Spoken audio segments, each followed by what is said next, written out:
সাখাওয়াত হোসেনের কাছে জানতে চাইবো যে মাওলানা এস এম সাখাওয়াত হোসেন, আপনি কি বলে ভোট চাইছেন আপনাদের ভোটারদের কাছে? বিসমিল্লাহির রহমানির রহিম। আমি ওই অবহেলিত রূপসা তারকাদা দিঘলিয়া অঞ্চল, এই অঞ্চলের সমস্যাবলী নিয়ে অতীতে কেউ কার্যকর ভূমিকা রাখেনি, মানুষের অধিকার নিশ্চিত করেনি। সেজন্য আমি চাই যে সৎ এবং যোগ্য নেতৃত্বের মাধ্যমে যাতে এই এলাকার বঞ্চিত মানুষের অধিকার নিশ্চিত হয়, এই এলাকার কাঙ্ক্ষিত উন্নয়ন সাধিত হয়। সেই লক্ষ্যেই আমি সকলকে আহ্বান জানাচ্ছি যে সৎ এবং যোগ্য লোককে তারা নির্বাচিত করবে।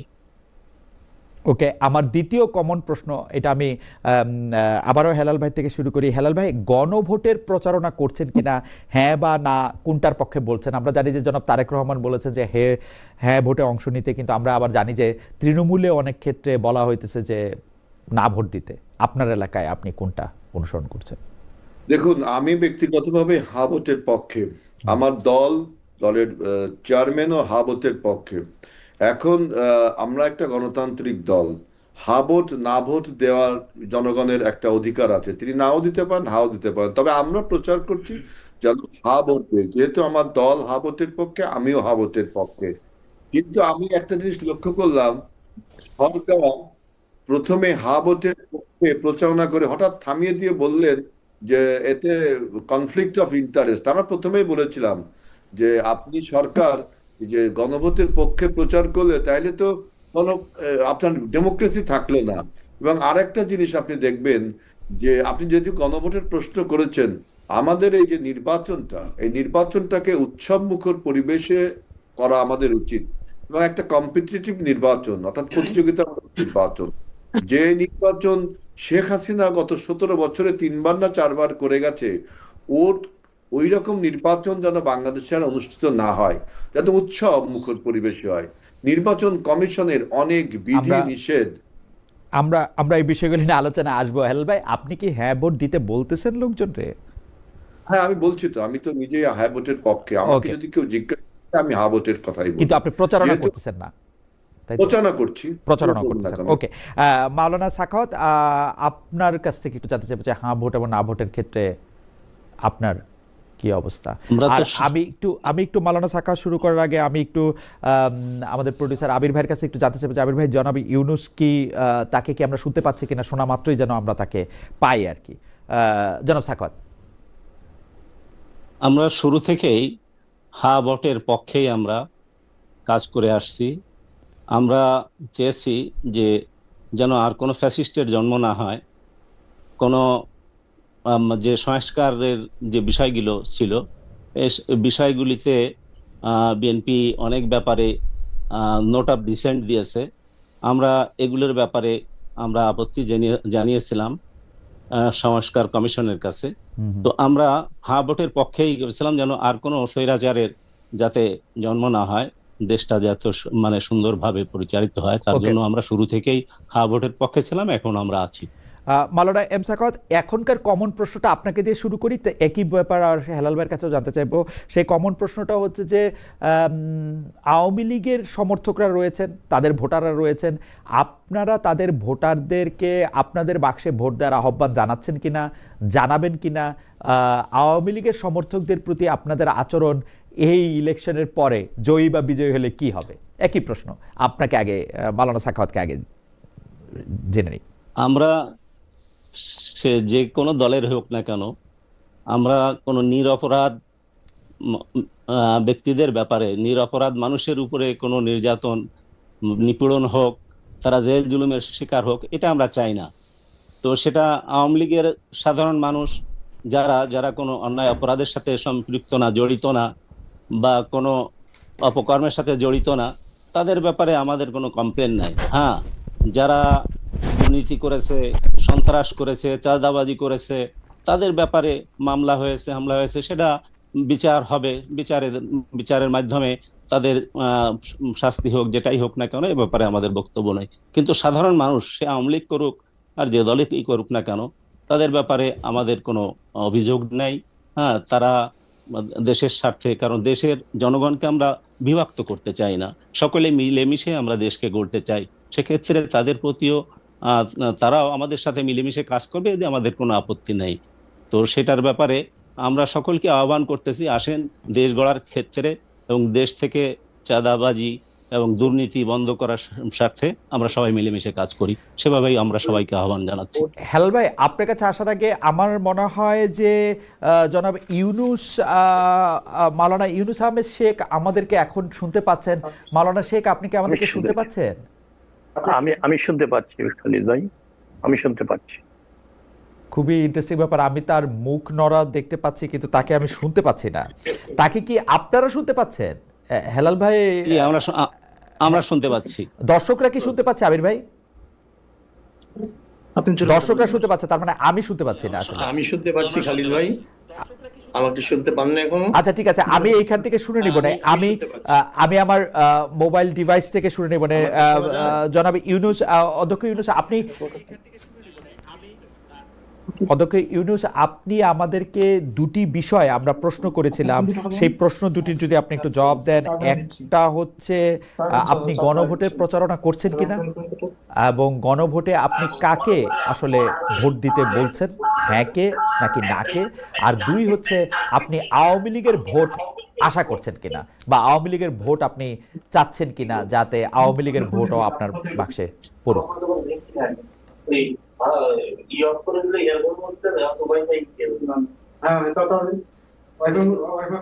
অধ্যক্ষ ইউনুস, আমাকে বারবার চাইছে কিন্তু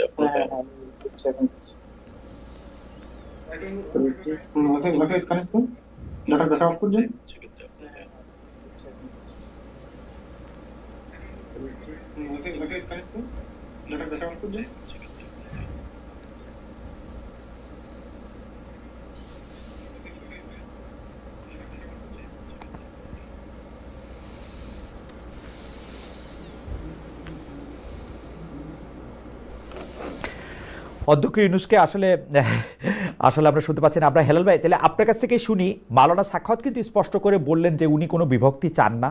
যারা ভোটার আছেন তেরখাদা এলাকার খুলনা 4 আসনের, তাদেরকে তিনি আহ্বান করবেন তাকে ভোট দেওয়ার জন্য। সেই ক্ষেত্রে মানে কে অতীতে কি দল করেছেন, কি করেছেন, সেটা ওনার বিবেচনা। যদি আসনের উন্নয়নের জন্য তিনি সবাইকে এক হওয়ার ডাক দিচ্ছেন। আজিজুল বারী, হেলাল। আমি এই প্রশ্নের উত্তরটা শুধু তেরখাদা, দিঘলিয়া, রূপসার মধ্যে সীমাবদ্ধ রাখতে চাই। আমি এই প্রশ্নের উত্তরটা দিতে চাই যে all is fair in love and war.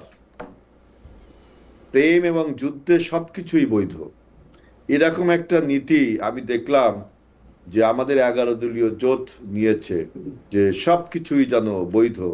যেমন আমি দেখলাম যে আপনার স্ট্যাম্প, ভোটের যে স্ট্যাম্প, এটা জালিয়াতি করা হচ্ছে। মানে লাভ অ্যান্ড ওয়ার, লাইক আপনার ভোট যুদ্ধ। হেলাল ভাই, এই ভোট, হেলাল ভাই, আপনার কাছে একটু ক্ষমা চেয়ে নিয়ে আমরা আসলে এই প্রসঙ্গগুলিতে আসব। আপনি আপাতত যেগুলি কমন প্রশ্ন সেগুলির মধ্যে যদি একটু বলেন আর কি, যে আওয়ামী লীগের ভোট আপনি চাইতেছেন কিনা, কোনো জায়গায় গিয়ে আপনি বলতেছেন কিনা যে নৌকার ভোট আমাদেরকে দেন, বা আওয়ামী লীগ আমাদেরকে ভোট দেন। ভোট আমাকে চাইতে, আমি জনগণের ভোট চাচ্ছি। সেই জনগণের রাজনৈতিক পরিচয়কে আপনি মেলাইন করতে পারেন না। একটা লোক তার রাজনৈতিক পরিচয় থাকতে পারে, আদর্শ থাকবে, এটাই স্বাভাবিক।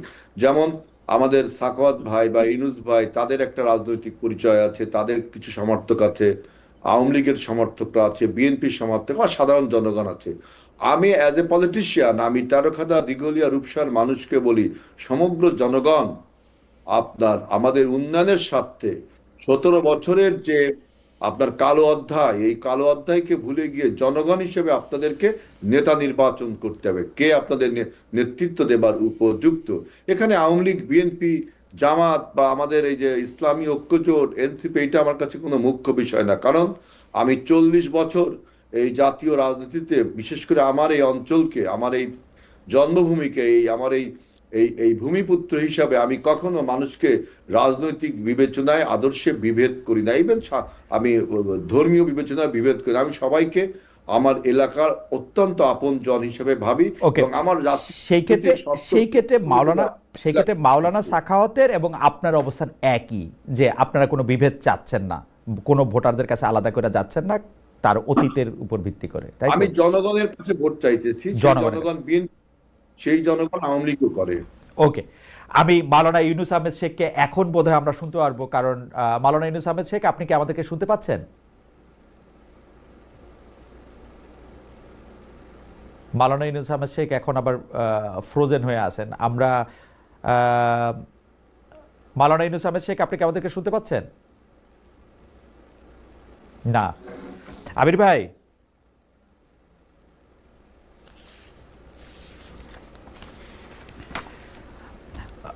তো এখন তো শুধু হেলাল ভাই মনে হয় আমাদেরকে শুনতে পাচ্ছেন। মাওলানা সাখাওয়াত আছেন আমাদের সঙ্গে? জি জি শুনছি, আমি শুনতে পাচ্ছি। মাওলানা সাখাওয়াত, জি বলেন। যে মাওলানা সাখাওয়াত, আমাদের এখন যেটি হেলাল ভাই বললেন তাতে অবস্থান হচ্ছে একদম পরিষ্কার যে তিনিও কোনো রকম কোনো বিভেদ করতে চান না, এবং তিনিও চান যে যারা ভোটার তাদেরকে ভোটের মতো করে এটাই বলতে। কিন্তু এইবার আমাদের হচ্ছে যে একটু প্রার্থীদের ব্যক্তিগত প্রশ্নের জায়গায় যেহেতু আসতে হয়, সেহেতু আমি মাওলানা সাখাওয়াত আপনার কাছে প্রশ্ন করতে চাই যে নির্বাচনী হলফনামা অনুযায়ী আপনি চাকরি করেন, নির্বাচন নিয়ে এখন আপনাকে দিনরাত ব্যস্ত থাকতে হচ্ছে, চাকরি থেকে ছুটি নিয়েছেন কিনা, নির্বাচনের যে খরচ সেটার উৎস কি নিজের আয় থেকে, দল থেকে, জোট থেকে কিনা, বিশেষ করে জামায়াতে ইসলামী আপনাকে নির্বাচনী খরচে বা নির্বাচনী যে ব্যয় হচ্ছে তাতে সহায়তা দিচ্ছে কিনা? বিষয়টা এটা তো আমার হলফনামায় আমি দিয়েছি, সেখানে আমার আয়ের উৎস কি হবে, নির্বাচনী ব্যয়ের উৎস কি হবে, এটা হলফনামায় আমি দিয়েছি। আমাদের জন্য যদি আবার একটু সেখানে বলতেন, আমাদের জন্য যদি আবার একটু বলতেন। আমি আমার হলফনামায় এটা উল্লেখ করেছি যে আমার নির্বাচনী ব্যয়ের ক্ষেত্রে যে 25 লাখ টাকা যে নির্ধারণ করে দেওয়া হয়েছে, আমি তার মধ্যেই কোন কোন সোর্স থেকে আমি এটা ব্যয়ের জন্য ব্যয় করব সেটা হলফনামায় দিয়েছি। এটা মনে হয় আর করার প্রয়োজন হয় না। জামায়াতে ইসলামী আপনাকে কোনো টাকা দিচ্ছেন কিনা? এটা তো এখনো পর্যন্ত আমরা কোনো পাইনি, বা মানে সেরকম কোনো মানে মানে নির্বাচনী ব্যয়ে সহায়তা দেওয়ার জন্য জামায়াতে ইসলামী আপনাদেরকে কোনো রকম কোনো সহায়তা এখন পর্যন্ত দেন নাই? না, আমাদের মহাসচিব বলছে যে এরকম কোনো মেসেজ বা এরকম কোনো মেসেজ ওনার কাছে নাই। আপনি যে চাকরি করেন বলে হলফনামায় উল্লেখ করছেন, সেই চাকরির উৎস, মানে চাকরি থেকে কি এখন ছুটিতে আছেন? হ্যাঁ, আমি ছুটিতেই আছি। ওকে, সেই ক্ষেত্রে আমরা আপনাকে এই বিষয়ে যে শেষ প্রশ্ন করতে চাই সেটা হলো যে আপনাকে কি সাধারণ জনগণ, এইবার আমরা একটা ক্রাউড ফান্ডিং বা আমেরিকা বা ইউরোপের মধ্যে এইটার কথা খুব শুনছি, সেইটার কোনো ব্যবস্থা আছে? আপনাকে কেউ কি টাকা দিতে পারে, বা আপনি কি কারো কাছ থেকে টাকা নিচ্ছেন, মানে যারা আপনার ভোটার বা যারা আমাকে আমার মুসাল্লিবৃন্দ, শুভাকাঙ্ক্ষী বৃন্দ, আত্মীয় স্বজন, বন্ধু বান্ধব বিভিন্ন মহল থেকেই আমাকে সহযোগিতা করছে, এবং আমাকে দল থেকেও একটা ফান্ডিং করতেছে, এবং বিভিন্ন আপনার যারা শুভানুদ্দী আছে তারাও আপনাকে ফান্ডিং করতেছে, তাই তো? সহযোগিতা করছে। জি, আপনার সাথে আমরা আবার পরে এই বিষয়টি নিয়ে কথা বলবো, কিন্তু আমরা একটু হেলাল ভাইকে জানতে চাই যে হেলাল ভাই, একটি বিষয়, 6টি আসনের প্রার্থী, মানে খুলনার যে 6টি আসন, সেই 6টি আসনের প্রার্থীদের হলফনামা নিয়ে বিশ্লেষণ করলে দেখা যাচ্ছে আপনার বিরুদ্ধে সবচেয়ে বেশি মামলা। পত্রিকার তথ্য মতে আপনার বিরুদ্ধে 70টি মামলা রয়েছে, যার মধ্যে 11টি মামলা বিচারাধীন। আমরা যতটা জানি, আওয়ামী লীগ পতনের পর ডক্টর ইউনূস সরকারের সময় বিএনপির বেশিরভাগ যারা নেতৃবৃন্দ আছে তাদের এসব মামলাগুলিকে রাজনৈতিক মামলা বলে খালাস হয়ে গেছে। আপনার মামলা রয়ে গেল কেন? হলফনামা অনুযায়ী আপনার পেশা হচ্ছে রাজনৈতিক কর্মী, সেই ক্ষেত্রে আপনার নগদ আয়টা কিভাবে হয়, মানে হেলাল ভাইয়ের নগদ আয়ের রাস্তাটা কি আসলে? আমি আপনাদের ওইখানে এত টকব্যাক যে আমি আসলে আমার কানে খুব জার্গন তৈরি হচ্ছে, তো পিছন থেকে এখন স্থির হয়েছে। জি, আমি যেটুকু বুঝতে পারলাম আপনি জিজ্ঞেস করছেন আবার কি আমার করব প্রথমে, প্রশ্নটা, আবার করব প্রশ্নটা। আমার মনে হয় একটু বুঝতে পারি মামলার একটা বিষয় জি জি, বলেছেন। 70টার মতো মামলা রয়েছে। 70টার মামলার মধ্যে 11টা মামলা, 70টা, এখন 11টা মামলা এখনো বিচারাধীন। সবার মামলা প্রত্যাহার করা হলো, আপনারটা কেন প্রত্যাহার করা হয় নাই? আপনি লিখছেন যে আপনি রাজনৈতিক ব্যক্তিত্ব, আপনার পেশা রাজনৈতিক কর্মী, সেই ক্ষেত্রে আপনার নগদ আয়টা কি করে হয়, এটা হচ্ছে আমাদের প্রশ্ন। প্রথম বক্তব্য হলো যে আমার এই এই হাসিনা বিরোধী আন্দোলনে আমার বিরুদ্ধে 200-র উপরে মামলা ছিল। অনেক মামলায় আমি এখন আস্তে আস্তে থেকে খালাস পেয়ে এখন হয়তো এই 70টার মতো আছে। আমার বিচার হয়েছে 3টা মামলায়। আমার 7 বছর কারাদণ্ড হয়েছিল, এখনো বিচারাধীন, অর্থাৎ রায় হওয়ার অপেক্ষায় আছে 11টার মতো মামলা। এগুলো আমি আমার উকিল তথ্য অনুযায়ী জানি, হলফনামা হয়তো দিতে। এখন আপনার মেইন বক্তব্য যে আমার পেশা হলো রাজনীতি, তো রাজনীতি পেশা হলে আপনি আপনার টাকার উৎস, এটাই তো আপনার মূল প্রশ্ন মনে হয়। জি, আপনি আপনার নিজেকে পরিচয় দিচ্ছেন রাজনৈতিক কর্মী হিসাবে। তো রাজনৈতিক কর্মী জনাব আজিজুল বারী হেলাল নগদ আয় কিভাবে করেন? হ্যাঁ, আমি আমার হলফনামাটা দিয়েছি যে দেখেন, এই যে আপনার সাথে এখন টকশো করছি, আপনি তো আমাকে কিছু টাকা দিবেন দিবেন না? রাইট। এটা আমি গত 2002 সালে আমি আমি প্রথম টকশোয়ে বসি আপনার 2002 সালে, আপনার 3 সালে আমি চ্যানেল আয়ে, জিল্লুর আয়ে প্রথম, তখন প্রথম। তার থেকে এই পর্যন্ত আপনি দেখেন 5ই আগস্টের পর থেকেই তো আমি কত, এবং আন্তর্জাতিক সেমিনারে আমি যত গেছি, আমি সেদিনও জাপানে কোবে ইউনিভার্সিটি এবং এপি ইউনিভার্সিটিতে লেকচার দিয়ে আসলাম, সেখানেও আমি টাকা পেয়েছি। আমি যত online talk show, online conference, যত জায়গা যাই, এই একটা টাকা, আমি সেই টাকাটার হিসাব একদম করে আপনাকে দিয়েছি। আপনি দেখবেন যেটুকু আমার মনে আছে সেটুকু আমি দিয়েছি, এবং সেই টাকার আবার আমি ট্যাক্সও দিয়েছি, সেই টাকার আমি ট্যাক্সও দিয়েছি। এখন আপনি এখন আমার একটা বক্তব্য যে আমি যখন আমার পেশা আমি রাজনীতি লেখি, তখন অনেক বিতর্ক হয়েছিল। 2007 সালে প্রথম যখন সেনাবাহিনী আমাকে গ্রেফতার করে, তখন তারা ওই আমাকে ভোটার আইডি কার্ড করতে এসেছিল জেলখানার ভিতরে। তখন আমি বলছিলাম আমার পেশা রাজনীতি, কারণ আমি ব্যবসা বাণিজ্য ওইভাবে করি না। আমি এখন ভুয়া একটা ট্রেড লাইসেন্স বানাবো, ভুয়া এগুলো বানানো বাংলাদেশে সম্ভব, মিথ্যার আশ্রয় নেই। এই জন্য আমি প্রকৃত বললাম যে আমি ভাই রাজনীতিবিদ। এখন উনি বলছে রাজনীতিবিদ পেশা হতে পারে না, আমি তাকে যুক্তি দিয়ে দেখালাম যে হ্যাঁ, রাজনীতিবিদও একটা পেশা হতে পারে। রাজনীতি কোনো আবেগ বা প্যাশন বা নেশা এসব বিষয় না, না রাজনীতি একটা না পেশা হতে পারে, না, কিন্তু তাকে হেলাল ভাই, জীবিকা দিতে হেলাল হবে। ভাই, এটা একটা একাডেমিক ডিসকাশন, না এটা একটা হেলাল, একাডেমিক ডিসকাশন। না হেলাল ভাই, এইটা ঠিকই আছে। রাজনীতি পেশা হইতে পারে তখনই যখন আপনার, মানে পেশা বলতে তো বুঝি যে আপনি এই দলটার জন্য আপনি একটা কাজ করেন, এই দলটা থেকে আপনাকে একটা বেতন দেওয়া হয়, এরকম লক্ষণ কিন্তু আছে। আমাদের দেশের কমিউনিস্ট পার্টিতেও কিন্তু হোল টাইমারদেরকে টাকা দেওয়া হয়। আপনি বলছেন যে না, আপনি রাজনীতি পেশা থেকে একটা টাকা পান না, তাহলে আপনার পেশা বলা উচিত টকশো করা, তাই না? যেহেতু টকশো না, থেকে না, বা সেমিনার অ্যাটেন্ড আমি করা। এখানে ডিফার করছি। জি, আপনি যদি আবুল মকসুদের বইটা পড়েন, তিনি হ্যাঁ, কিন্তু এটা নিয়ে ব্যাপক লিখছে, এটা একটা বিতর্ক হয়েছে। হুম, আবুল মকসুদের একটা লেখা পড়বেন যে হুম, ডাক্তার একজন পেশাজীবী, হুম, একজন ইঞ্জিনিয়ার পেশাজীবী, শিক্ষক পেশাজীবী, তার থেকে জীবিকা নির্বাহ হয়, কিন্তু রাজনীতিবিদ পেশাজীবী, সেখান থেকে জীবিকা নির্বাহ হয় না। হুম। তাহলে এখন কোশ্চেন করতে পারেন যে রাজনীতিবিদ কিভাবে টাকাটা পায়। আমি তখন বললাম যে রাজনীতিবিদের যে আপনার ওই যে বাইরের যে কাজগুলো আছে, যে ওকে, এক্সট্রা অ্যাক্টিভিটিস যেগুলো আছে, যেমন আমি কোনো টক শোতে বলেন, সেমিনারে বলেন, রাউন্ড টেবিলে বলেন, কোথাও লেকচারার ইনভাইটেশন যদি পাই লেকচার হিসেবে, তখন আমি একটা সম্মানই পাই। এছাড়াও আপনার প্রত্যেকের একজন পারিবারিক বন্ধু থাকে, নিজস্ব বন্ধু থাকে, যেগুলো আমরা আসলে আনতে পারি না, ওকে, যে তাই না? বুঝতে পারছি। কিন্তু মানে মানে ঘটনা হইতেছে যে আপনি পেশা হিসেবে একজন রাজনৈতিক কর্মী বলতেছেন, কিন্তু আয় আপনার হইতেছে হচ্ছে বিভিন্ন সেমিনারে অংশগ্রহণ করে, টক শোতে অংশগ্রহণ করে, বা বিভিন্নভাবে আর কোনোভাবে লেকচার দিয়ে, সেইগুলি হচ্ছে আপনার আয়। তো সেইটা আমি ঠিক জানি না। তবে হেলাল ভাই, আমার এটা সাজেশন থাকবে হচ্ছে যে হেলাল ভাই, আপনি তো, বা আমার একটা পরামর্শ থাকবে, আপনারা যদি ফুল টাইম রাজনীতিবিদ হন, তাহলে সেইটার কোনো সুযোগ থাকে কিনা যে দল থেকেই কোনো রকম বেতন বা কার্যক্রমের মধ্যে থেকে অংশগ্রহণ করা। আমি জানি না মানে এটা সম্ভব কিনা। হাওয়েভার আমি এটা আসলে আমি ব্যক্তিগতভাবে কারণ কারণ এই আপনি আমাদের যত কথা বললেন সেটা হয়তো আমি খুব সহজ মনে মেনে নিলাম, আমাদের দর্শকরা বলছেনও সেটা যে আমি খুব সহজ লোক এখন, সেই জন্য খুব সহজে মেনে নিলাম। যেমন আমাদের একজন দর্শক বলছেন, উনার নাম মাহিদুল হাসান, না মাহাদি হাসান, খালেদ ভাই আপনার টকশো আমি নিয়মিত দেখি, আগে অতিথি যেই হোক প্রশ্ন হতো সমান ও কঠিন, সেটাই সোর শক্তি ছিল। ইদানিং ব্যক্তিভেদে নরম ও কঠিন প্রশ্নের পার্থক্য চোখে পড়ে, যা দর্শক হিসেবে হতাশ করে।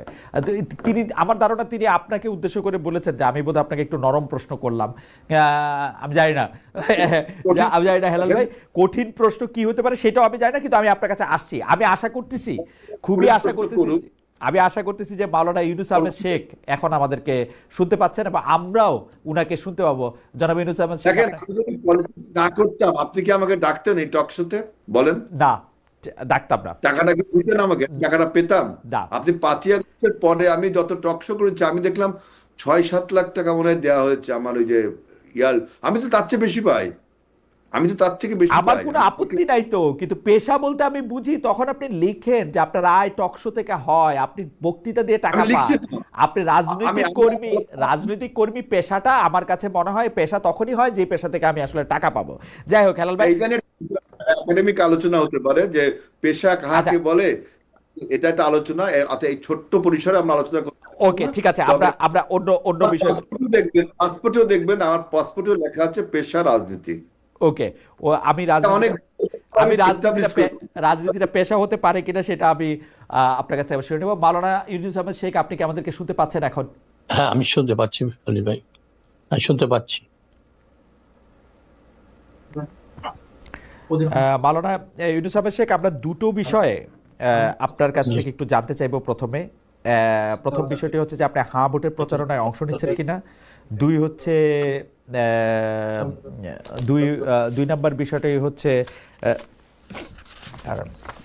আপনি হাঁ ভোটের প্রচারণায় অংশ নিচ্ছেন কিনা, এবং দুই হচ্ছে আওয়ামী লীগের ভোট আকর্ষণ করার জন্য আপনি আওয়ামী লীগের ভোট আলাদা করে চাইছেন কিনা। ধন্যবাদ। হাঁ ভোটের বিষয়ে আমরা প্রচার করতেছি এবং হাঁ ভোট দেওয়ার জন্য আমরা মানুষদেরকে বলতেছি।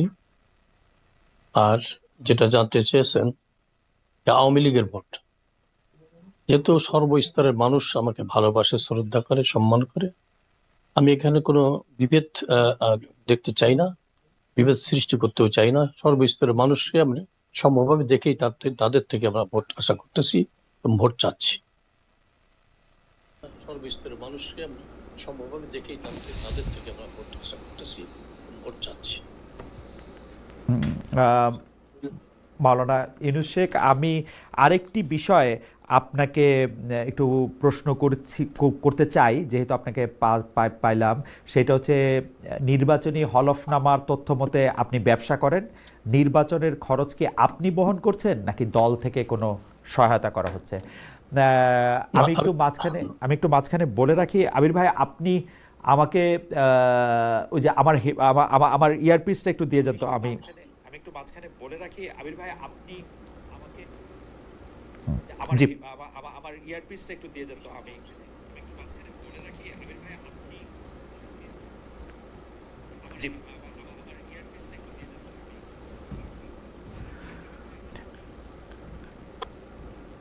জি মাওলানা ইউনুস শেখ।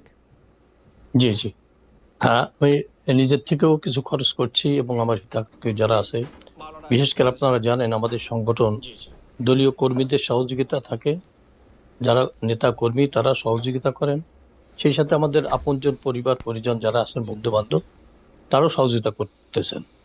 আর দলের থেকেও কিছু আমরা পাচ্ছি, এছাড়া যদিও তার পরিমাণটা কম, তবু আমরা সব সমন্বয় করে আমরা নির্বাচনটা পরিচালনা করার চেষ্টা করতেছি।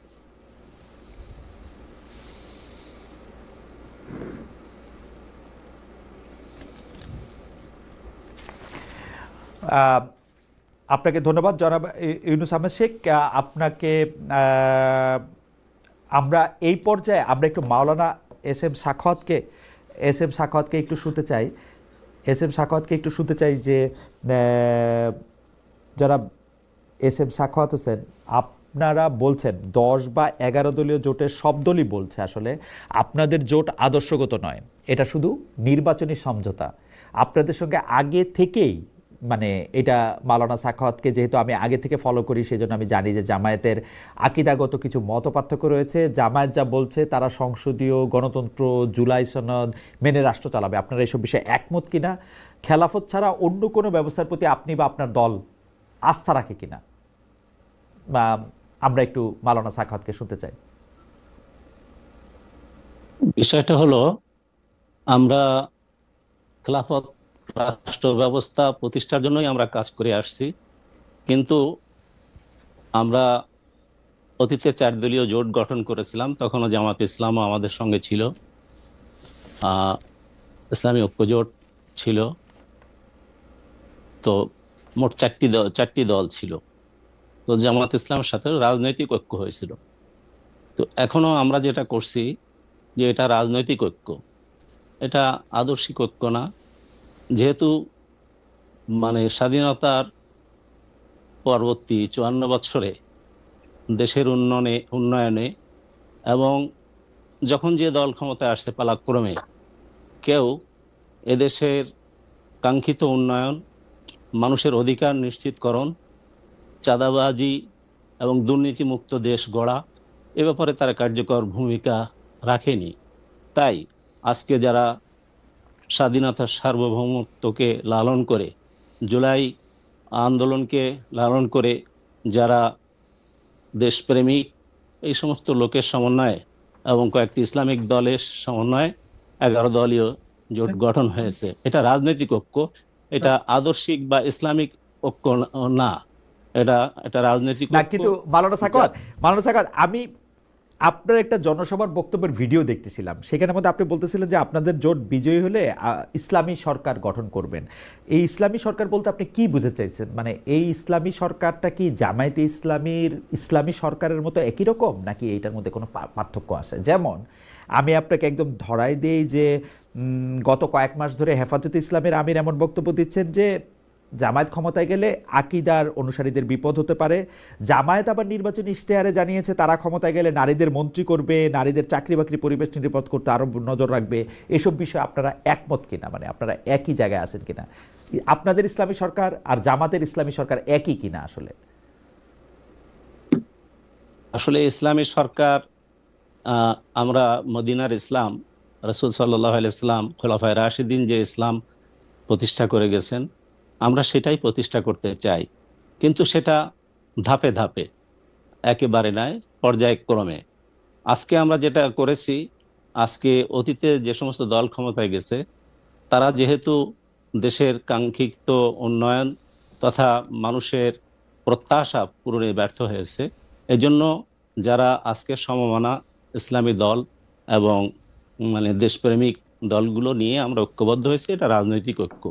এখানে একদিনেই ইসলামী রাষ্ট্র প্রতিষ্ঠা হবে এমনটি না, বরং এটা আমরা পর্যায়ক্রমে এটাকে আমরা প্রতিষ্ঠা করব, এটাই আমাদের মানে অঙ্গীকার। মাওলানা সাখাওয়াত, আমি একটু মাওলানা ইউনুস আহমেদ শেখও যদি আছেন সেখানে, সেই জন্য আমি একটু জানতে চাইবো যে মদিনায় হযরত মুহাম্মদ সাল্লাল্লাহু আলাইহি ওয়াসাল্লাম যে ইসলামী সরকার প্রতিষ্ঠা করেছেন বলছেন, বা ইসলামী রাষ্ট্র ব্যবস্থা, সেই রাষ্ট্র ব্যবস্থার তো কীরকম সেই রাষ্ট্র ব্যবস্থা ছিল, সেইটার অনুবাদ বা অনুসার আমরা এক এক জায়গায় এক এক রকম দেখতে পাই। মানে মানে এটার ব্যাখ্যা বা এটা যেহেতু আমরা চোখে দেখি নাই, আমরা এক এক কিতাবে এক এক স্কুলে এক এক রকম ভাবে পড়তে পারি। আপনাদেরটা কীরকম, সেইটার জনাব ইউনুস আহমেদ সাহেবও এটাকে সমর্থন করেন কিনা, সেইটা আমরা একটু খেয়াল করব। আপনি কি একটু বলবেন যে সেই রাষ্ট্রটা আসলে কেমন?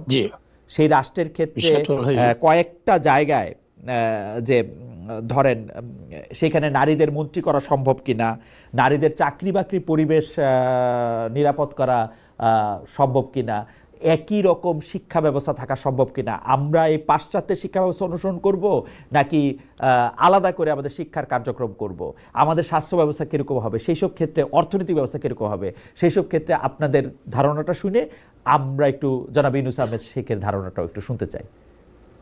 যেহেতু আল কোরআনে আল্লাহ পাক বলেছেন বিসমিল্লাহির রহমানির রহিম, মাওলানা সাখাওয়াত যদি আগে বলতেন, জনাব ইউনুস শেখ কি আগে বলতে চান? ঠিক আছে, জনাব ইউনুস শেখ বলেন। আল্লাহ তাআলা কোরআনে পাকে বলেছেন, ফাস্তাকিম কামা উমিরতা ওয়া মান তাবা মাআকা ওয়া লা তাতগাউ ইন্নাহু বিমা তা'মালুনা বাসীর। আল্লাহ তাআলা রাসূলুল্লাহ সাল্লাল্লাহু আলাইহি ওয়াসাল্লামকে উদ্দেশ্য করে বলেন যে আপনি যেভাবে আদিষ্ট হয়েছেন সেভাবেই দৃঢ়পদ থাকবেন, ইস্তেকামতের সাথে থাকবেন, একটুও কম বেশি করা যাবে না, সালাসালি বাড়াবাড়ি করা যাবে না। তা আমরা চাই যে ইসলাম আমরা যেভাবে পেয়েছি সেভাবেই দেখতে চাই, সেভাবেই আমরা প্রতিষ্ঠা করতে চাই। এখানে কোনো কাটছাঁট করা বা যুগের সঙ্গে তাল মিলিয়ে আমরা ইসলামকে ভিন্নভাবে সাজাতে চাই না। আমরা যেমনটা পেয়েছি তেমনটাই বাস্তবায়ন করতে চাই। এই হচ্ছে আমাদের উদ্দেশ্য। আর নারীদের বিষয়ে যেটা বলছিলেন, হ্যাঁ, তা এক শ্রেণীর মানুষ নারীদের সেটা আপনি বিষয়ে কোন তারা অনেক পরিপ্রেক্ষিতে সংশয় বললেন সমাজে সেটাও যদি আমাদের একটু প্রচার বলেন। করে। হ্যাঁ, নারীদের বিষয়ে বলা হয় থাকে যে ইসলাম প্রতিষ্ঠা হলে নারীরা বঞ্চিত হবে, অধিকার বঞ্চিত হবে। তা আমরা মনে করি ইসলাম প্রতিষ্ঠা হলে নারীদের অধিকার বেশি পাবে তারা। যদি নারীরা দুর্বল, দুর্বলের অধিকার বেশি, সবলের দায়িত্ব বেশি। পুরুষ হলো সবল, তাদের দায়িত্ব বেশি। ইসলাম প্রতিষ্ঠা হলে নারীদের অধিকার আর বেশি পাবে তারা। তবে আমাদের এতটুকু কথা, নারীরা ব্যবসা করতে পারবে, শিক্ষা দিতে পারবে, শিক্ষা নিতে পারবে, সবকিছু করতে পারবে, উপার্জন করতে পারবে। তো আমাদের এতটুকু কথা, শালীনতা বজায় রেখে ইসলামের যে সীমাবদ্ধতা আছে, শরিয়াতে যে নিয়ম কানুন আছে, এটা মেনে শালীনতা বজায় রেখে সবকিছু তারা করতে পারবে। অশালীন কোনো পোশাক, অশালীন কোনো আচরণ তাদের থেকে প্রকাশ পাবে না। এভাবে আমরা নারীদের অধিকার দিতে চাই। আবরু, ইজ্জত, সম্মান নিয়ে তারা বসবাস করবে। আমি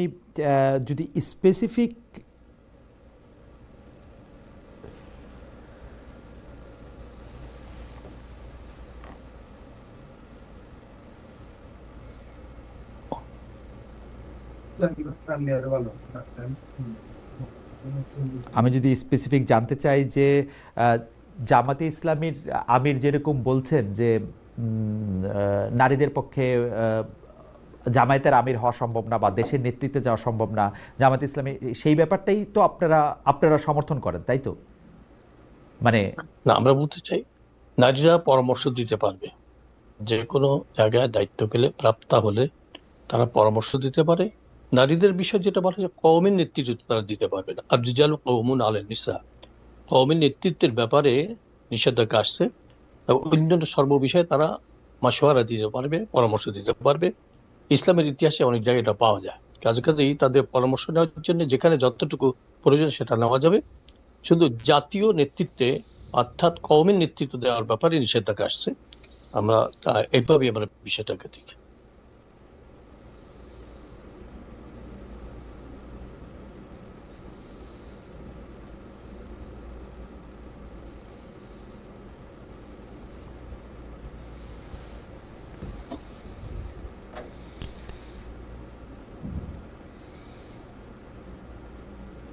কওমের নেতৃত্বের ক্ষেত্রে বিশেষ মানে নিষেধাজ্ঞা আসছে, সেটা আপনারা এরকম করে দেখেন।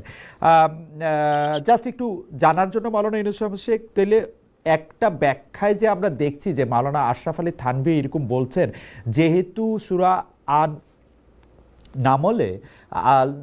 নামলে বিলকিস রানী বিলকিসের কথা বলা হয়েছে এবং রানী বিলকিসকে আসলে নেতৃত্বের ব্যাপারে কোনো করা হয় নাই, সেইটা কি মানে তাহলে ভুল, মানে উনার ব্যাখ্যাটা তাহলে ঠিক না? বিষয়টা হলো, আপনারা জানেন বারবার করে কিতাব নাজিল হয়েছে। যে কিতাব নাজিল হওয়ার পরে পরবর্তী কিতাব নাজিল হলে পূর্বের অনেক বিষয় কিন্তু মানসুখ হয়েছে, রহিত হয়ে গেছে। সর্বশেষ ইসলাম যখন আসছে, আল কোরআন নাজিল হয়েছে, তখন যে বিধানটা আমাদের সামনে পেশ করা হচ্ছে, এইটাই আমরা এখন অনুসরণ করতে পারি। পূর্বের অনেক বিধান অনেক কিছুই ছিল। হযরত ঈসা আলাইহিস সালামের জামানা একরকম ছিল, মুসা আলাইহিস সালামের জামানা একরকম ছিল। সবকিছুর পরে ইসলাম আসার পরে, আল কোরআন নাজিল হওয়ার পরে সর্বশেষ যেটা আসছে, পূর্বের অনেক কিছু রহিত হয়ে গেছে। সর্বশেষ যা আছে সে তার উপরে এখন আমরা আলোচনা আমল করতে চাই, প্রতিষ্ঠা করতে চাই।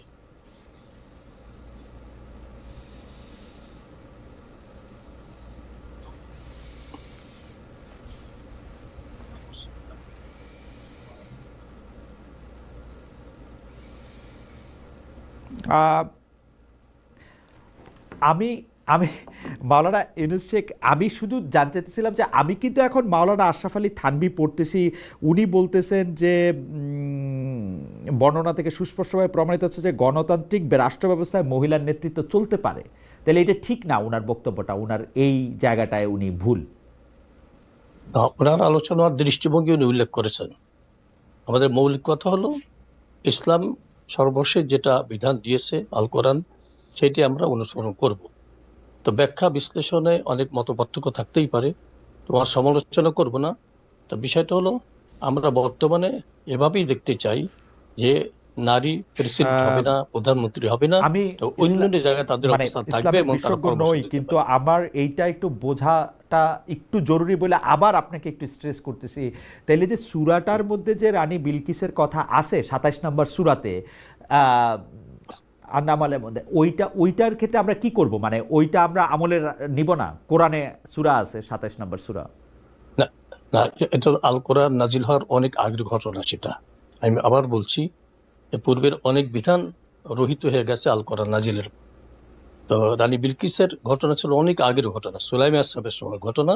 তো ওইটা এখন আমরা রহিত আকারে ধরে নিতে পারি আল কোরআন নাজিল হওয়ার পর।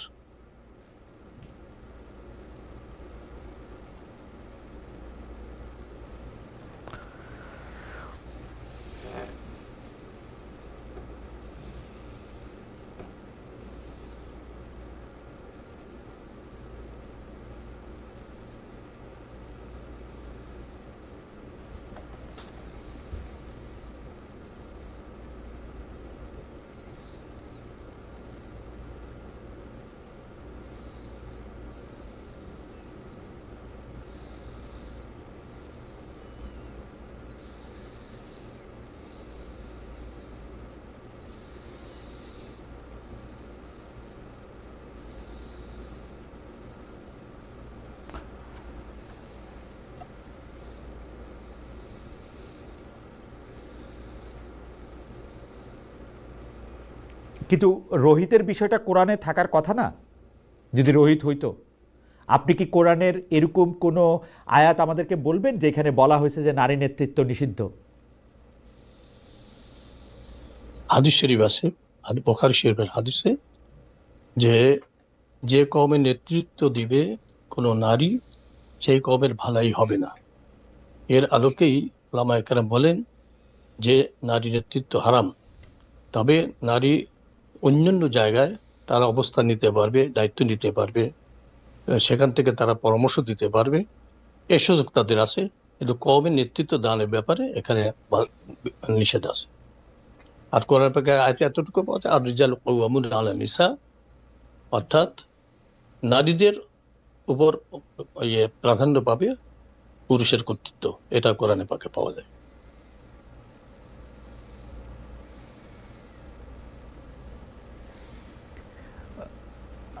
কিন্তু সূরা নিসার এই পাঠে তো আমার কাছে মনে হয় এটা দাম্পত্য জীবনে বা একজন পুরুষ এবং একজন নারীর ক্ষেত্রে, সম্পর্কের ক্ষেত্রে সেটা বলা হয়েছে। সেটা কি কওমের ক্ষেত্রেও বলা হয়েছে?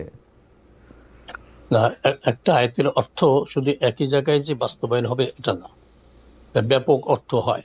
তা ব্যাপক অর্থে যখন ধরি তখন টোটাল জনগোষ্ঠীর বিষয়ে সেটা বিবেচনা আসে এবং সেটা বর্তায়।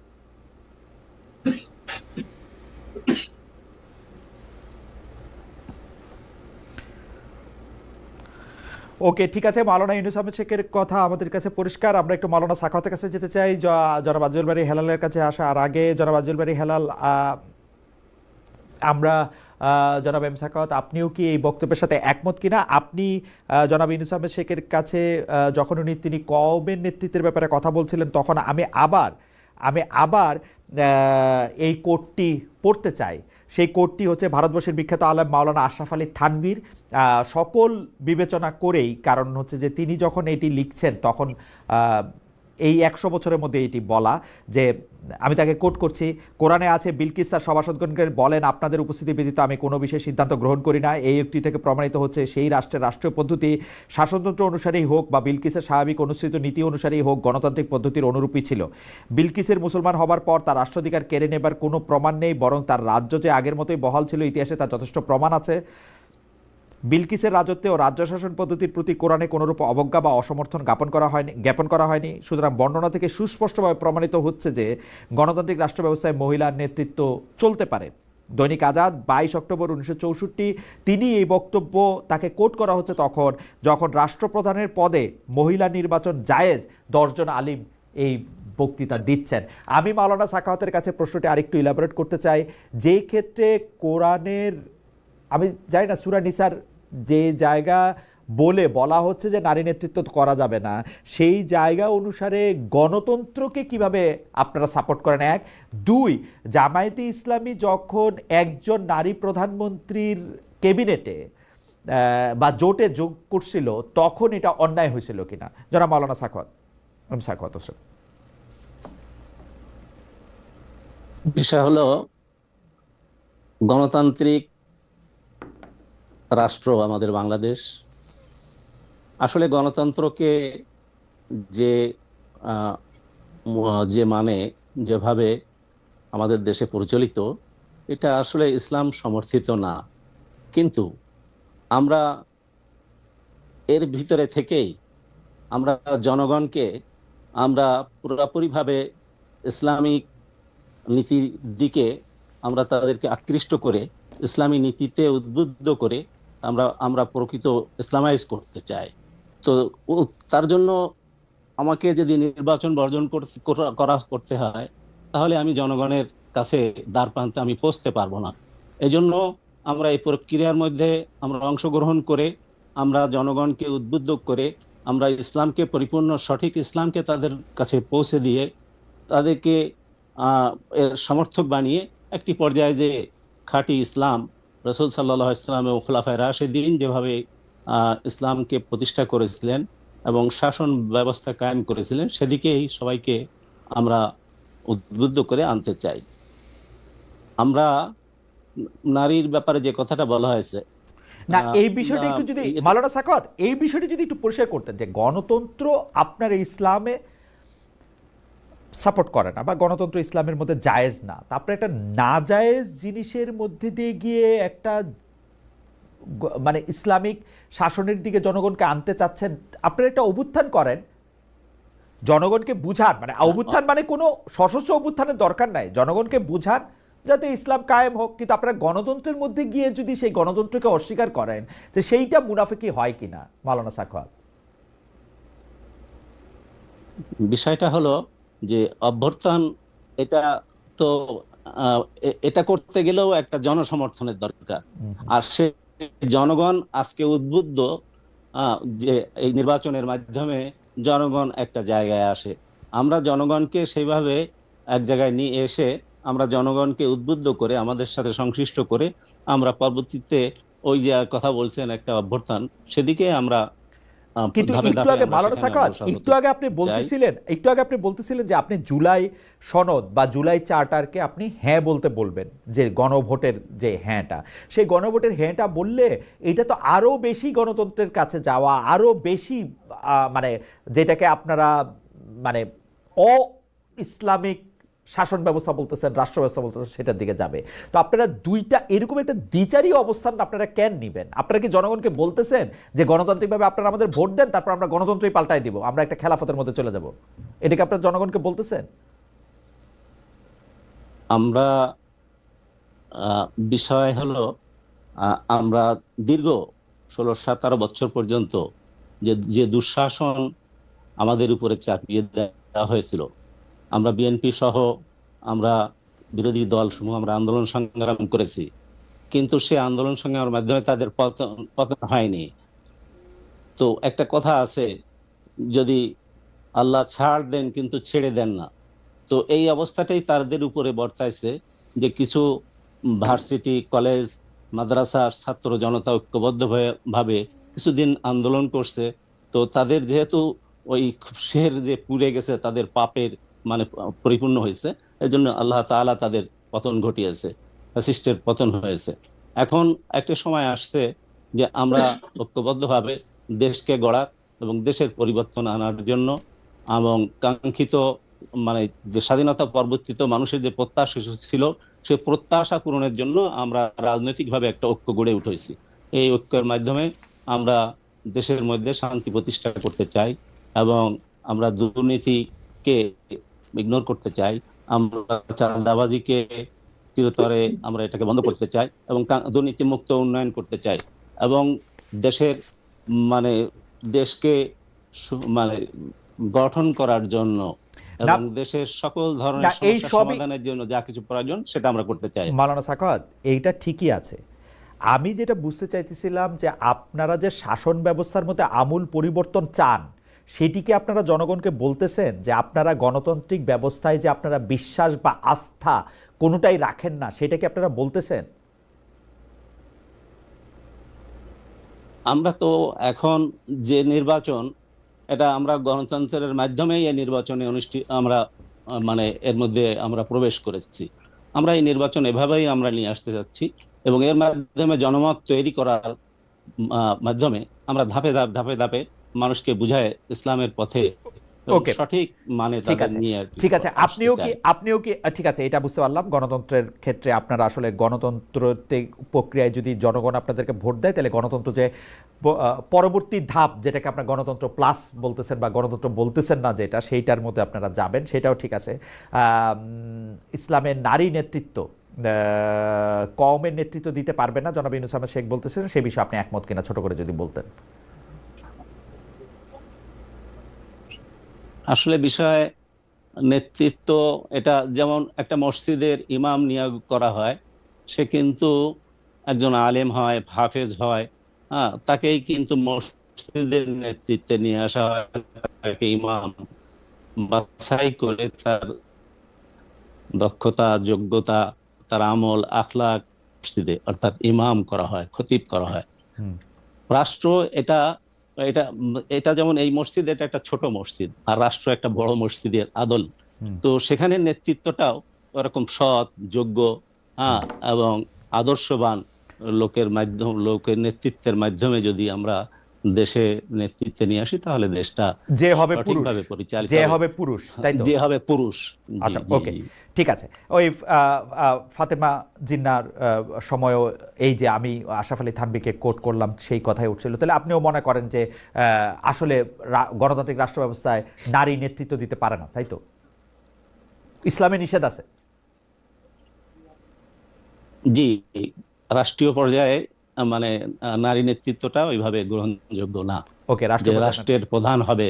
ওকে, সেই ক্ষেত্রে জামাতে ইসলামী যে আপনারাও সেই জোটে ছিলেন, তখন বেগম জিয়ার নেতৃত্বে যে আপনারা জোটে গিয়েছিলেন, সেটি ঠিক ছিল? রাষ্ট্রপ্রধানের দায়িত্ব বা সরকার প্রধানের দায়িত্ব বেগম খালেদা জিয়ার ছিল? সেটা তখন যে পরিস্থিতি ছিল দেশের, তখন যে অবস্থা ছিল, তখন মানে শেখ হাসিনা ক্ষমতায় ছিলেন, যার এগেনস্টে আমাদেরকে জাতিকে ঐক্যবদ্ধ করার জন্য আমাদের দলগুলি ঐক্যবদ্ধ হয়েছিল, তার মানে তাদেরকে ক্ষমতাচ্যুত করার জন্য। তার মানে আপনারা মূলত অবস্থা বুঝে ব্যবস্থা, মানে যত না আদর্শ তার চেয়ে বেশি হচ্ছে অবস্থার জায়গা থেকে আপনারা এটা করছেন, তাই তো? জি জি, থ্যাংক ইউ।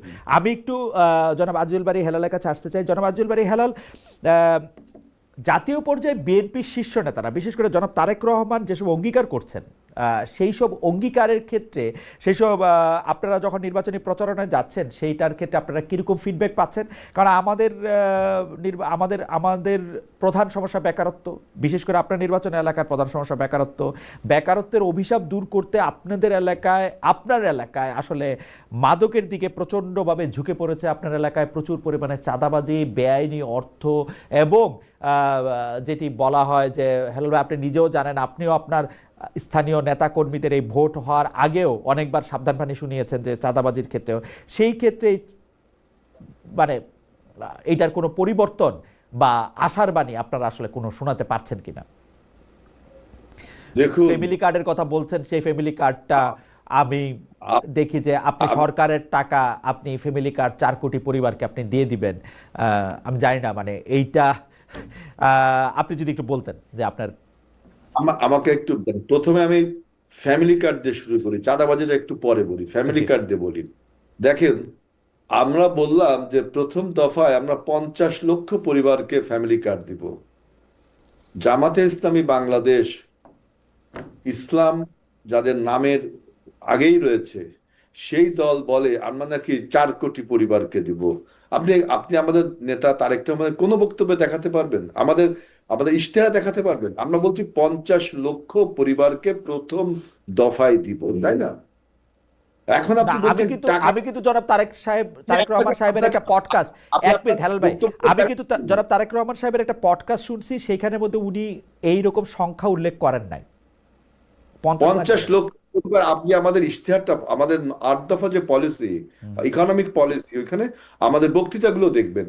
আমি হঠাৎ করে দেখলাম জামাত বলছে 2 কোটি 4 কোটি। আমি পেলো কই ওটা কথা? আপনি জামাতের 50 আমির লক্ষ কিভাবে পাবেন সেটা একটু আমাকে বলেন তো, এইটা 50 লক্ষ পরিবারকে আমরা দিব কিভাবে সেটা? বাংলাদেশে। ওই 50 লক্ষ কারা?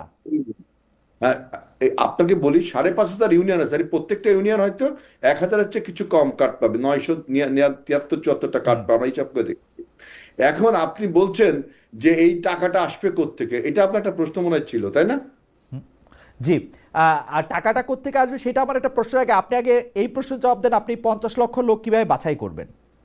হ্যাঁ, আমরা একটা প্রক্রিয়া করেছি যে ওই স্ব উপজেলার যে ইউনিয়ন, আপনার যে টিওনো থানা নির্বাহী অফিসার আছে, একজন এগ্রিকালচার অফিসার আছে, একজন চেয়ারম্যান বা মানে জনপ্রতিনিধি আছে, তারাই নির্ধারণ করবে যে কে আসলে পাওয়ার যোগ্য। সর্বোপরি আমি মনে করি বিএনপির যে রাজনৈতিক নেতৃত্ব, তারা ন্যায্যতা প্রতিষ্ঠার জন্য এটা অঙ্গীকার করবে। সুতরাং বাছাই, এর আগে আমরা কিন্তু বিধবা ভাতা কার্ড আমরা প্রদান করেছিলাম, সেটা এখনো বহাল তবিয়তে চালু আছে এবং সমাজের আপনার ইকোনমিক্সটা ভাইব্রেন্ট হচ্ছে। এর আগে বয়স্ক ভাতা আমরাই চালু করেছিলাম, সেটা এখনো আছে এবং ইকোনমিককে ভাইব্রেন্ট করছে। এর আগে আমরা মেয়েদের উপবৃত্তি আমরাই করেছিলাম, এটা এখনো আছে। আমরা শিক্ষার বিনিময়ে খাদ্য কর্মসূচি চালু করেছিলাম প্রাইমারি স্কুলে, সেটা এখনো আছে, ভাইব্রেন্টও আছে। এখন নতুন করে আসছে ফ্যামিলি কার্ড এবং কৃষক কার্ড। এই যে কৃষি পরিবারকে ফ্যামিলি পরিবারের ইনসেন্টিভ গুলো দেয়া হবে, এখন এই ইনসেন্টিভ গুলো দেওয়া হবে। এখন আপনি যদি বলেন বাছাই প্রক্রিয়া, তো আপনাকে বললাম আগে যে সমস্ত কার্ড দেওয়া হতো গত 17 বছরে, এইগুলো নিয়ে অনেক কারসাজি হয়েছে। এবার ইনশাল্লাহ ন্যায্যতা প্রতিষ্ঠা করব এবং এই ন্যায্যতা প্রতিষ্ঠার জন্য আমাদের নেতা আগে বেছে বেছে আওয়ামী গরিবদের দেওয়া হয়েছে, এখন বেছে বেছে বিএনপি গরিবদের দেওয়া হবে, তাই তো? আপনারা বক্তব্য শেষ করে দিলেন না। এবার আমাদের নেতা তারেক রহমান কিন্তু বক্তৃতায় বলেছেন যে এবার রাষ্ট্র এবং সমাজ প্রতিষ্ঠায় আমরা ন্যায্যতা প্রতিষ্ঠা করব। উদাহরণ হিসেবে বলেছেন ইসলামের নবী রাসূলুল্লাহ সাল্লাল্লাহু আলাইহি ইসলাম যে ন্যায়প্রণতা দেখাচ্ছেন, আমরা সেই ন্যায়প্রণতা সৃষ্টি করবো। কিন্তু আমরা বলেছি শুধু আগের এই সমস্ত কথা, আগের যে যারা যা করেছে, আমরা সূচনা করেছি যে আমরা এই ইনসেন্টিভগুলো দেওয়ার জন্য। এখন এই ইনসেন্টিভগুলো দেওয়ার ব্যাপারে অনিয়মগুলো হয়েছে, আমরা সেজন্য বলছি এবার ন্যায়পরায়ণতা সৃষ্টি হবে। এখন আপনি বলেন যে ফ্যামিলি কার্ডের টাকাটা কোত্থেকে আসবে, আপনি আপনার কি প্রশ্নটা ছিল মনে হয়?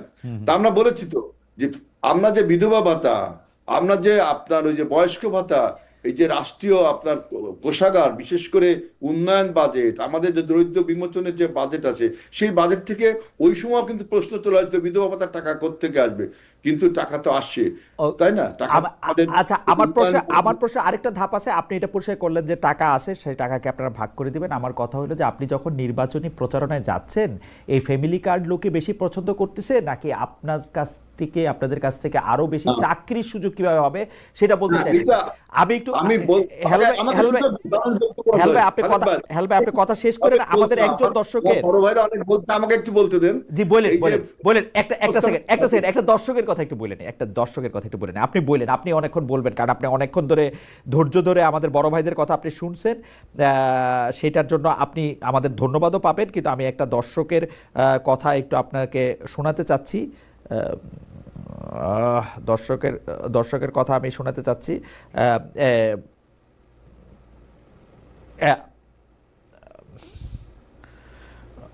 দর্শকের কথা, যার কথা আমি শোনাতে চাইলাম, তার কথা মানে তাকে হারাই ফেলছি।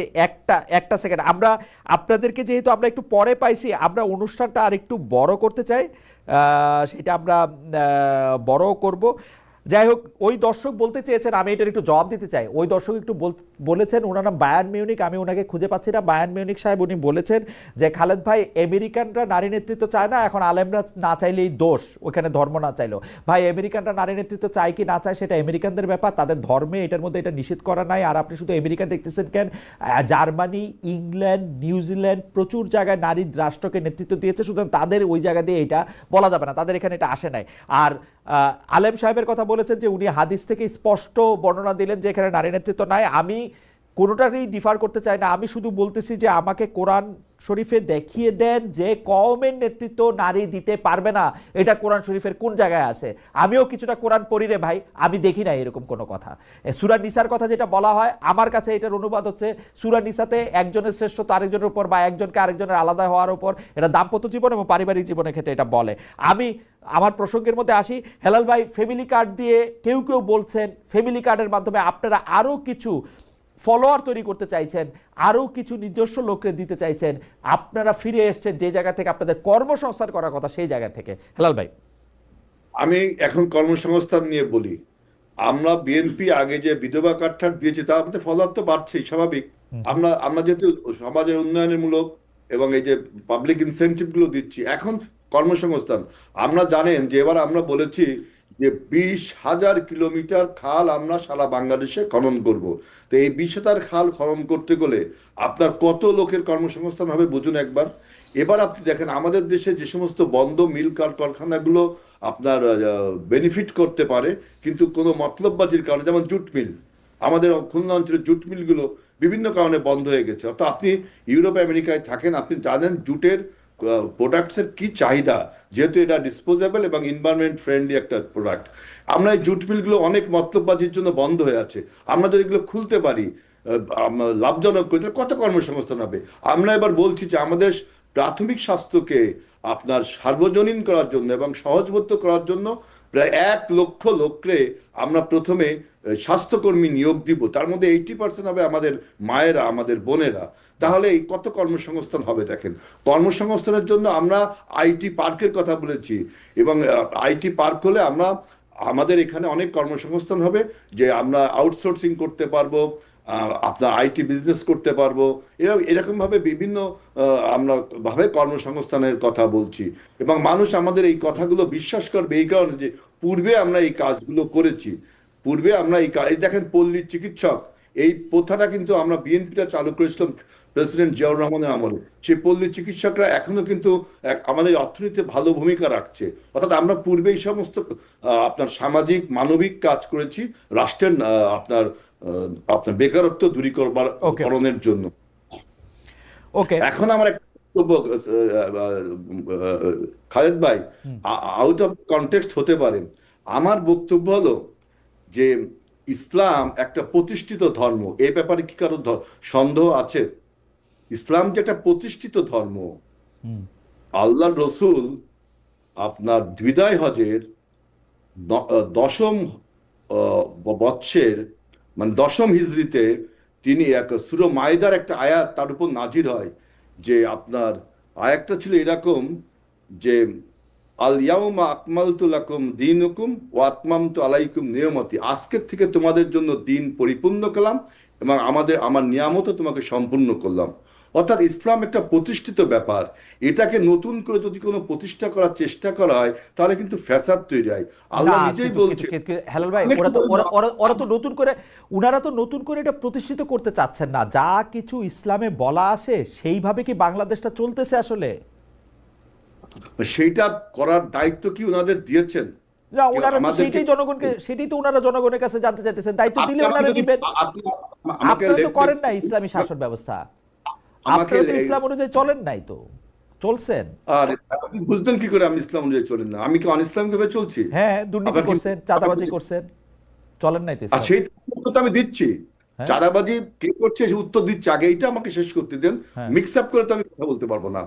এখন বক্তব্য হলো যে আল্লাহ রসুল, তাকে আল্লাহ বলছেন যে you are the carrier of my message, তুমি শুধু আমার মেসেজটা ক্যারি করবে এন্ড ইনভাইট দ্য পিপল। কে ইসলামে আসবে না আসবে হেদায়েতের দায়িত্ব আমার। এটা আমাদের আল্লাহ রসুলকেও আল্লাহ সেটা বলছেন। এটা অনেক বড় ব্যাখ্যা বক্তব্য আছে। না, কিন্তু হেলাল ভাই, আমি আপনার সাথে একমত হইলাম না। ইসলাম কিন্তু দাওয়াতি ধর্ম। আপনি ইসলাম পালন করলে আপনাকে দাওয়াত দিতে হবে, আপনাকে দাওয়াত দিতে হবে। আপনি মুসলমান হইলে আপনাকে ইসলামের দাওয়াত দিতেই হবে। আপনি তো আমাকে মিস ইন্টারপ্রেট করছেন। আমি তো তাই বললাম যে ইসলাম মানুষকে দাওয়াত দিবেন না, ইনভাইট করবেন। কিন্তু কে আপনি জবরদস্তি জবরদস্তি করতে পারবেন না। জবরদস্তি কোথায় করতেছেন? ইসলামিক দলগুলোর মধ্যে তো আমি জবরদস্তি দেখি না।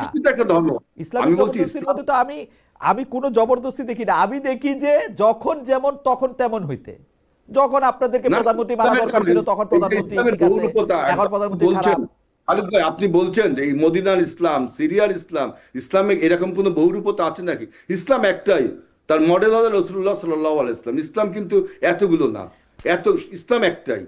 এটা রাসূলুল্লাহ সাল্লাল্লাহু আলাইহি ওয়াসাল্লাম যে ইসলাম, এত যে সহজ তো আমাদের না। আপনি যেটাকে রসুলুল্লাহর ইসলাম বলতেছেন, আমাদের মাওলানা সাখাওয়াত সেটা আপনার বক্তব্যের সাথে একমত নাও হইতে পারেন, ইন্টারপ্রিটেশন তো আলাদা।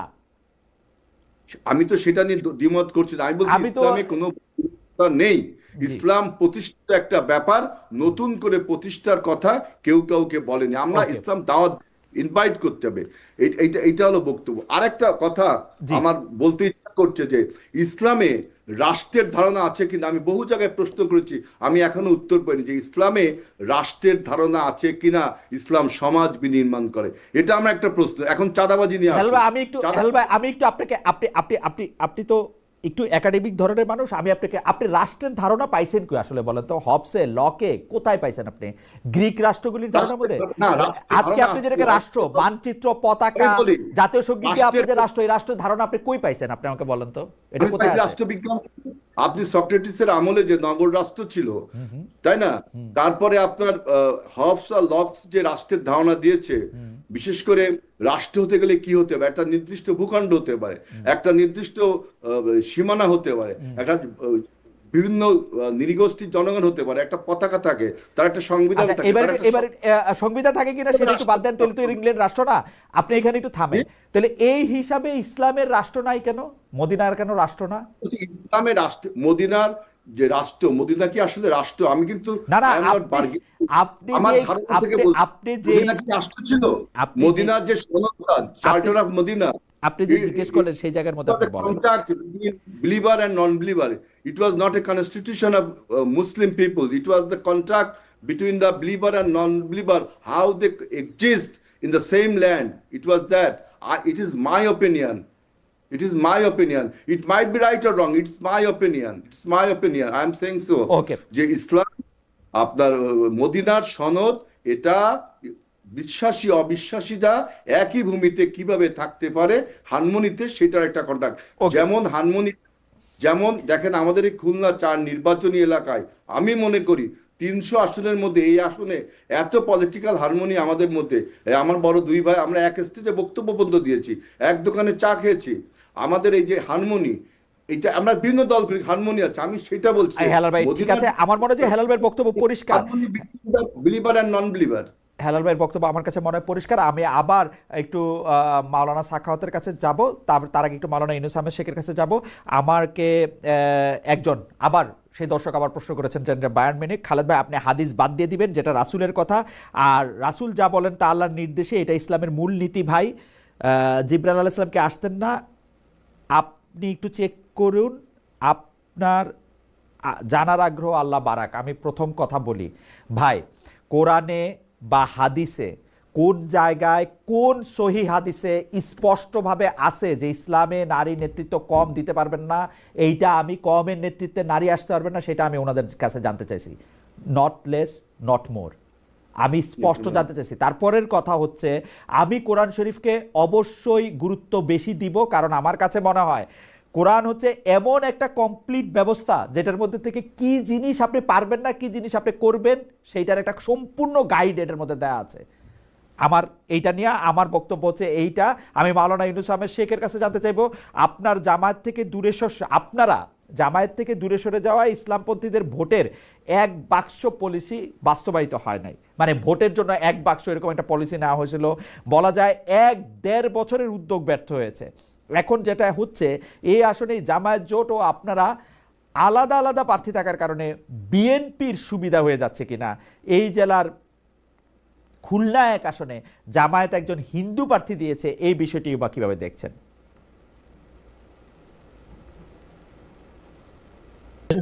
তাদের বিষয়ে আমাদের কোনো কথা নাই, তবে আমরা চাই যে ইসলামে যেটা অ্যাকসেপ্ট করছে সেটাই আমরা বাস্তবায়ন করতে চাই।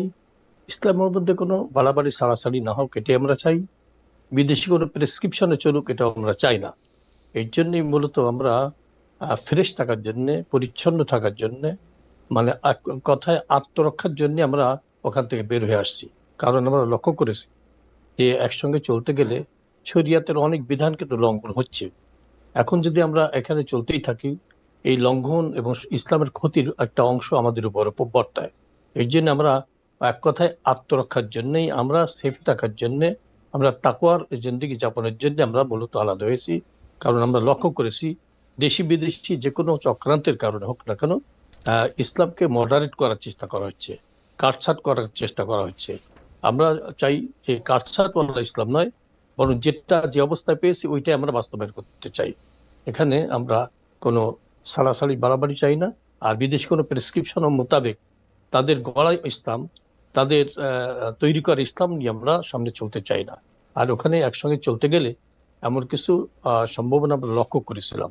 এই জন্য আমাদের সংগঠন বাঁচানোর জন্য দেশের সাথে, ইসলামের সাথে কিন্তু আমরা সেফে আসার চেষ্টা করেছি।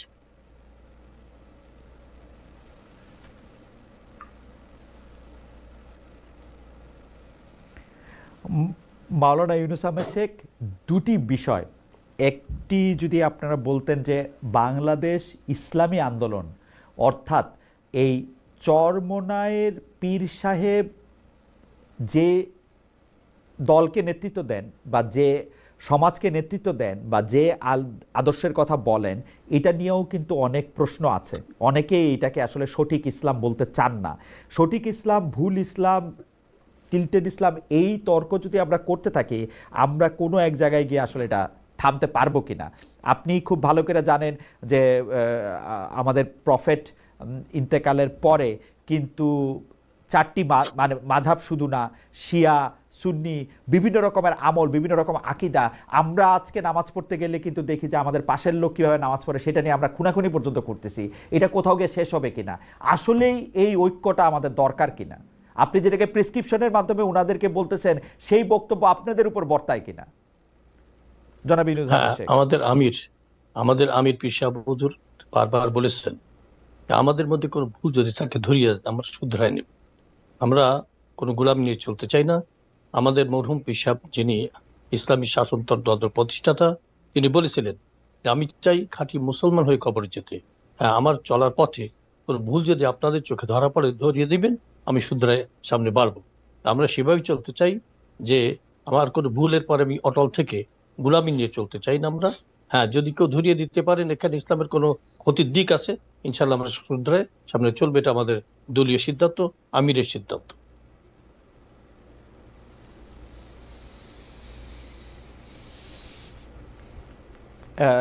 মাওলানা ইউনুস আহমেদ শেখ, আপনাকে অনেক বেশি ধন্যবাদ।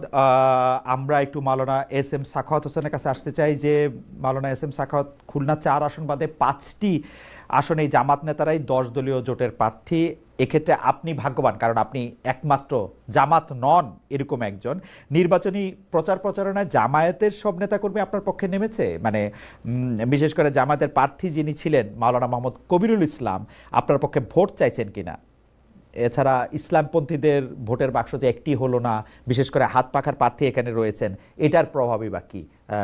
জনাব এস এম সাখাওয়াত হোসেন। আসলে শুরু থেকেই আমরা চেয়েছিলাম যে জনগণের প্রত্যাশা যে ইসলামপন্থীরা তারা এক হোক। আমরা অতীতে বিভিন্ন দলের শাসন দেখেছি, ইসলামপন্থীরা যদি ঐক্যবদ্ধ হয় তাহলে আমরা তাদের পক্ষে আমাদের সমর্থন দিব। তো সেই লক্ষ্যেই আমরা ইসলামী দলগুলো ঐক্যবদ্ধ হয়েছিলাম যে একটি বাক্স আমাদের থাকবে ইসলামপন্থীদের, সেখানে 2টি বাক্স কোথাও থাকবে না, জনগণের প্রত্যাশা সেখানে পূরণ হবে। কিন্তু যে কোনো কেন ওনারা হঠাৎ করে বেরিয়ে গেলেন এটা ওনারাই বলতে পারবেন। ওনারা বলেছেন যে আত্মরক্ষার জন্য, কনভিন্স করা, ওনারা বলেছেন আত্মরক্ষার জন্য, আমাদেরকেও আপনাদের কাছ থেকে ইসলামকে রক্ষা করার চেষ্টা করেছিলেন। জি, আমাদেরকেও কনভিন্স করার চেষ্টা করেছিলেন। আমরা বলেছিলাম যে জাতির সামনে আমরা যে অঙ্গীকার দিয়েছি তার থেকে আমরা, মামুনুল হক সাহেব বা আমরা সবাই, আমরা অন্যান্য ইসলামী দলগুলো আমরা বলেছিলাম যে না, এটা আমরা জাতির সামনে যে অঙ্গীকার দিয়েছি সেটার থেকে আমাদের ফিরে আসা সম্ভব না। তো যাই হোক, আরো বিস্তারিত কথা আছে, আমরা সব কথার খুলাসা করতে চাই না। তো আমি স্পষ্ট বলতে চাই যে আসলে এখানে আমরা যে অন্য যে ইসলামী দলগুলো আছে আমরা ঐক্যবদ্ধ আছি, এবং তার সাথে দেশপ্রেমিক জুলাই আন্দোলনে যারা জীবন দিয়েছে, রক্ত দিয়েছে, শহীদ হয়েছে, এই ধরনের দেশপ্রেমিক কিছু দলও আমাদের সাথে ঐক্যবদ্ধ হয়েছে। আমরা এই ঐক্যবদ্ধতার মাধ্যমে একটি বাক্স নিয়েই আমরা জনগণের সামনে উপস্থিত হয়েছি। এবং সেক্ষেত্রে আমাকে প্রশ্ন করা হয়েছে যে আমার আসনে আহ, মানে যে সমস্ত 11 দল, এই 11 দলের যে নেতা কর্মীরা আছে, কোথাও সব দল আছে, কোথাও সব দল নাই, যাই আছে সবাই আমার সাথে পুরাপুরি ভাবে ঐক্যবদ্ধভাবে, জামাত ইসলামও কবির সাহেব প্রতিদিন আমার সাথে থাকেন, এবং সব সংগঠনগুলো এনসিপি সহ বাংলাদেশ খেলাফত মজলিস, আলেম ওলামা, সর্বস্তরের লোকজন আমার সঙ্গে আছে এবং তারা কাজ করতেছে। আমি সেক্ষেত্রে আমি ভাই ইউনূস আহমদ সাহেবকে আর কিছু বলবো না, সে আমার ভাই, একসাথেই আমরা একসময় কাজ করেছি। তো তিনি তার বক্তব্য তিনি দিবেন। আমার বক্তব্যের মধ্যে কোথাও তার বিরুদ্ধে বা তার দলের বিরুদ্ধে কোনো বক্তব্য নাই।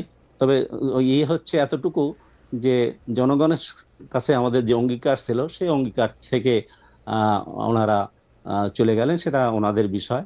তো আমরা আমাদের অঙ্গীকার রক্ষা করে আমরা ঐক্যবদ্ধ আছি। মাওলানা সাখাওয়াত, আমরা যেহেতু আজকে অনেকগুলো ধর্মীয় বিষয় আলোচনা করলাম, আমরা শুধু এই প্রশ্নটা আপনাকে করতে চাই। ধরেন আপনারা আপনাদের জোট বিজয়ী হয়ে যদি সরকার গঠন করে এবং একটি ইসলামী শাসন ব্যবস্থার দিকে যদি যেতে চায়, যেটিকে আপনারা ইসলামী সরকার বলছেন, সেই ক্ষেত্রে আপনারা যে ইসলামী সরকার ব্যবস্থার দিকে যাবেন, সেই ক্ষেত্রে কি শুধু আপনারা জামায়াতে ইসলামী এবং এনসিপি যারা সমমনা দল আছেন তাদের একমত হলেও চলবে, নাকি তখনও ইসলামী আন্দোলনের বা অন্যান্য যারা ইসলামী দলগুলো আপনাদেরকে সমর্থন দেয় নাই, বা যেসব আলেম আপনাদেরকে সঠিক ইসলাম বা সঠিক আকীদার ইসলাম মনে করেন না, তাদের মতামত আপনাদের নিতে হবে? মানে বিষয়টা কিরকম তখন হবে? আমরা যদি সংখ্যাগরিষ্ঠ হয়ে যদি আমরা সরকার গঠন করি, তো আমি আগেও বলেছি যে আমরা মানে মানে একেবারে সাথে সাথেই আমরা সেই সঠিকভাবে ইসলামী রাষ্ট্র, শরিয়া ভিত্তিক ইসলামী রাষ্ট্র প্রতিষ্ঠা করব এমনটি না, বরং সেটা আমরা দেশকে সুরক্ষা দেওয়ার জন্য এবং মৌলিক অধিকার এটাকে নিশ্চিত করার জন্য যে সমস্ত অন্যায় অপরাধ, দুর্নীতি, চাঁদাবাজি, যে সমস্ত অন্যায় অপরাধ রয়েছে, বিভাজন রয়েছে, অনৈক্য রয়েছে, এগুলোকে দূরীকরণে, সেগুলো ইসলামের কাছাকাছি, ইসলামী আদর্শের সাথে মানে মাওলানা সাখাওয়াত, আপনি আমার থেকে আরো ভালো জানেন, কারণ আপনি এই লাইনে 40 বছর ধরে মেহনত করতেছেন। আমি আপনাদেরকে দূর থেকেও 30 বছর ধরে দেখি, আপনারা যে কত বিষয়ে দ্বিমত পোষণ করেন এবং সেই দ্বিমত আপনাদের কত সাংঘাতিক, সেগুলির আমি অনেকগুলি সাক্ষী। আমরা আশা করব যে এই দ্বিমতগুলি আপনারা আসলে আগেই এটা শেষ করতে পারবেন, কারণ তা না হলে এটা কিন্তু খুবই মানে এমনকি এটা যদি রক্তের দিকেও যায় আমি অবাক হব না। সেই জন্য আমি আসলে চাচ্ছিলাম যে আপনারা কোন কোন জায়গায় একমত এবং কোন কোন জায়গায় দ্বিমত সেগুলি নিয়ে আসলে খোলাখুলি আলাপ করবেন কিনা, কিন্তু সেটা বোধহয় সম্ভব না। আসলে বিষয় দেখেন, পাশে আফগানিস্তান, পাকিস্তান, এরা কিন্তু ওই জামাত ইসলামকে নিয়ে, তারপরে আপনার ওই মানে ইসলামের আরো বিভিন্ন গ্রুপ, যারা ইসলাম দাবি করে, এমনকি শিয়াদেরকে নিয়ে, বেরলভীদেরকে নিয়ে, সবাইকে নিয়েই তারা ঐক্য হয়েছে। ঐক্য করে একটা মানে বিশেষ করে আফগানিস্তান একটি ইসলামী রাষ্ট্র কায়েম করেছে। মাওলানা সাখাওয়াত, আপনার বক্তব্যের ক্ষেত্রে আমি আপনারা আবার কাইন্ডলি আপনাকে আবার একটু চেক করতে বলবো। আপনি পাকিস্তানের কথা দিয়ে আমি শুরু করি। পাকিস্তানে কিন্তু মাত্র কত বছর আগেও প্রত্যেক দিন শুক্রবারে জুমার মসজিদের মধ্যে কিন্তু আক্রান্ত হইতো, প্রত্যেকটা জুমার নামাজের সময় কিন্তু এইটা এক ধরনের ইসলামের নামে কিন্তু এটা হয়েছে।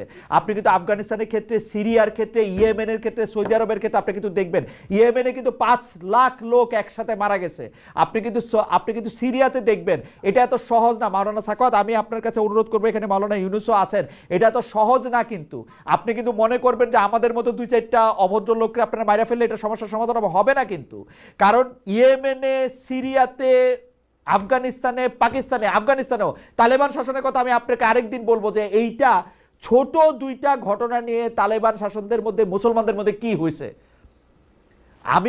আমি ডয়েচে ভেলেতে যখন ছিলাম, দারি আর পশতু 2 ভাষার লোকদের সঙ্গে আমার নিয়মিত, আমার খুবই বন্ধুত্ব ছিল, সেটা আমি জানি। কিন্তু সো আপনিও এটা আরো ভালো করে জানেন, আপনি আরো ভালো করে জানেন। আপনি যেটা চাচ্ছেন যে আমাদের এই একমত অনৈক্যতা আগে দূর আপনারা হয়ে হয়ে নিয়ে, নাইলে কিন্তু আমরা একটা আমরা রক্তের বন্যার দিকে যাচ্ছি, আমি শিওর এটার মধ্যে কিন্তু। সেটাই আমি বলতেছি, যার যার মানে এটা ভিন্ন মত থাকতে পারে কিছু। হ্যাঁ, নামাজ রোজা হজ জাকাত এ ব্যাপারে তো কোনো দ্বিমত নামাজ নাই, রোজা হজ জাকাত কিন্তু নিয়ে ঝামেলা আছে কিছু মাওলানা কিছু সাখাওয়াত, আপনি কিছু আমার চেয়ে ভালো জানেন নামাজ রোজা হজ জাকাত নিয়ে ঝামেলা আছে। বাংলাদেশে তাবলিগের জামাতে সাতপন্থী এবং জুবাইরপন্থী, যেই তাবলিগের জামাতকে আমরা জানতাম যে তারা কোনোদিন কোনো ধরনের এগুলির মধ্যে জানে না, সেইটার মধ্যেও কিন্তু আপনাকে সেই সময় মুরব্বী হয়ে সেগুলি সমাধান করতে হয়েছে। কিন্তু মাওলানা সাখাওয়াত, আপনি মনে করে দেখেন।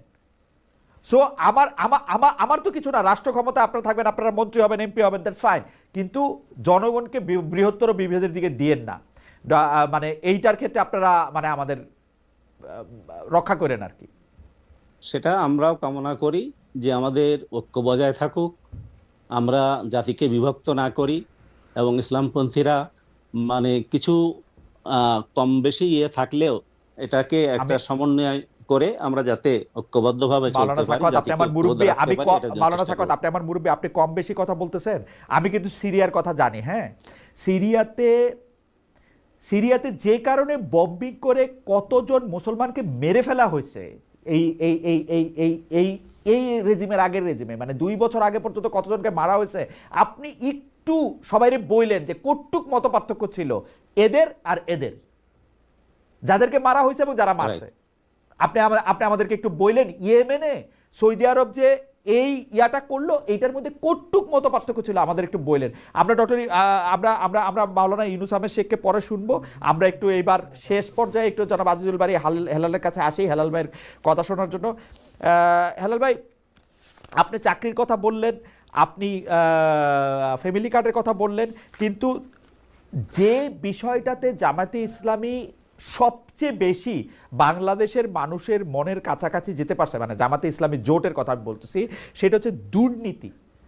এই দুর্নীতিটা বন্ধ করার ক্ষেত্রে আপনারা শক্ত কোন প্রক্রিয়া নিচ্ছেন? কেন আমি এই কথা বলতেছি হেলাল ভাই, আমি নিজের কানে শুনছি বিএনপির কর্মীরা বলতেছে যে আমরা 17 বছর বঞ্চিত হয়েছি, আমরা জমি বিক্রি করছি, আমরা ধান খেতে ঘুমাইছি, এখন কি আমরা কিছুই পাবো না?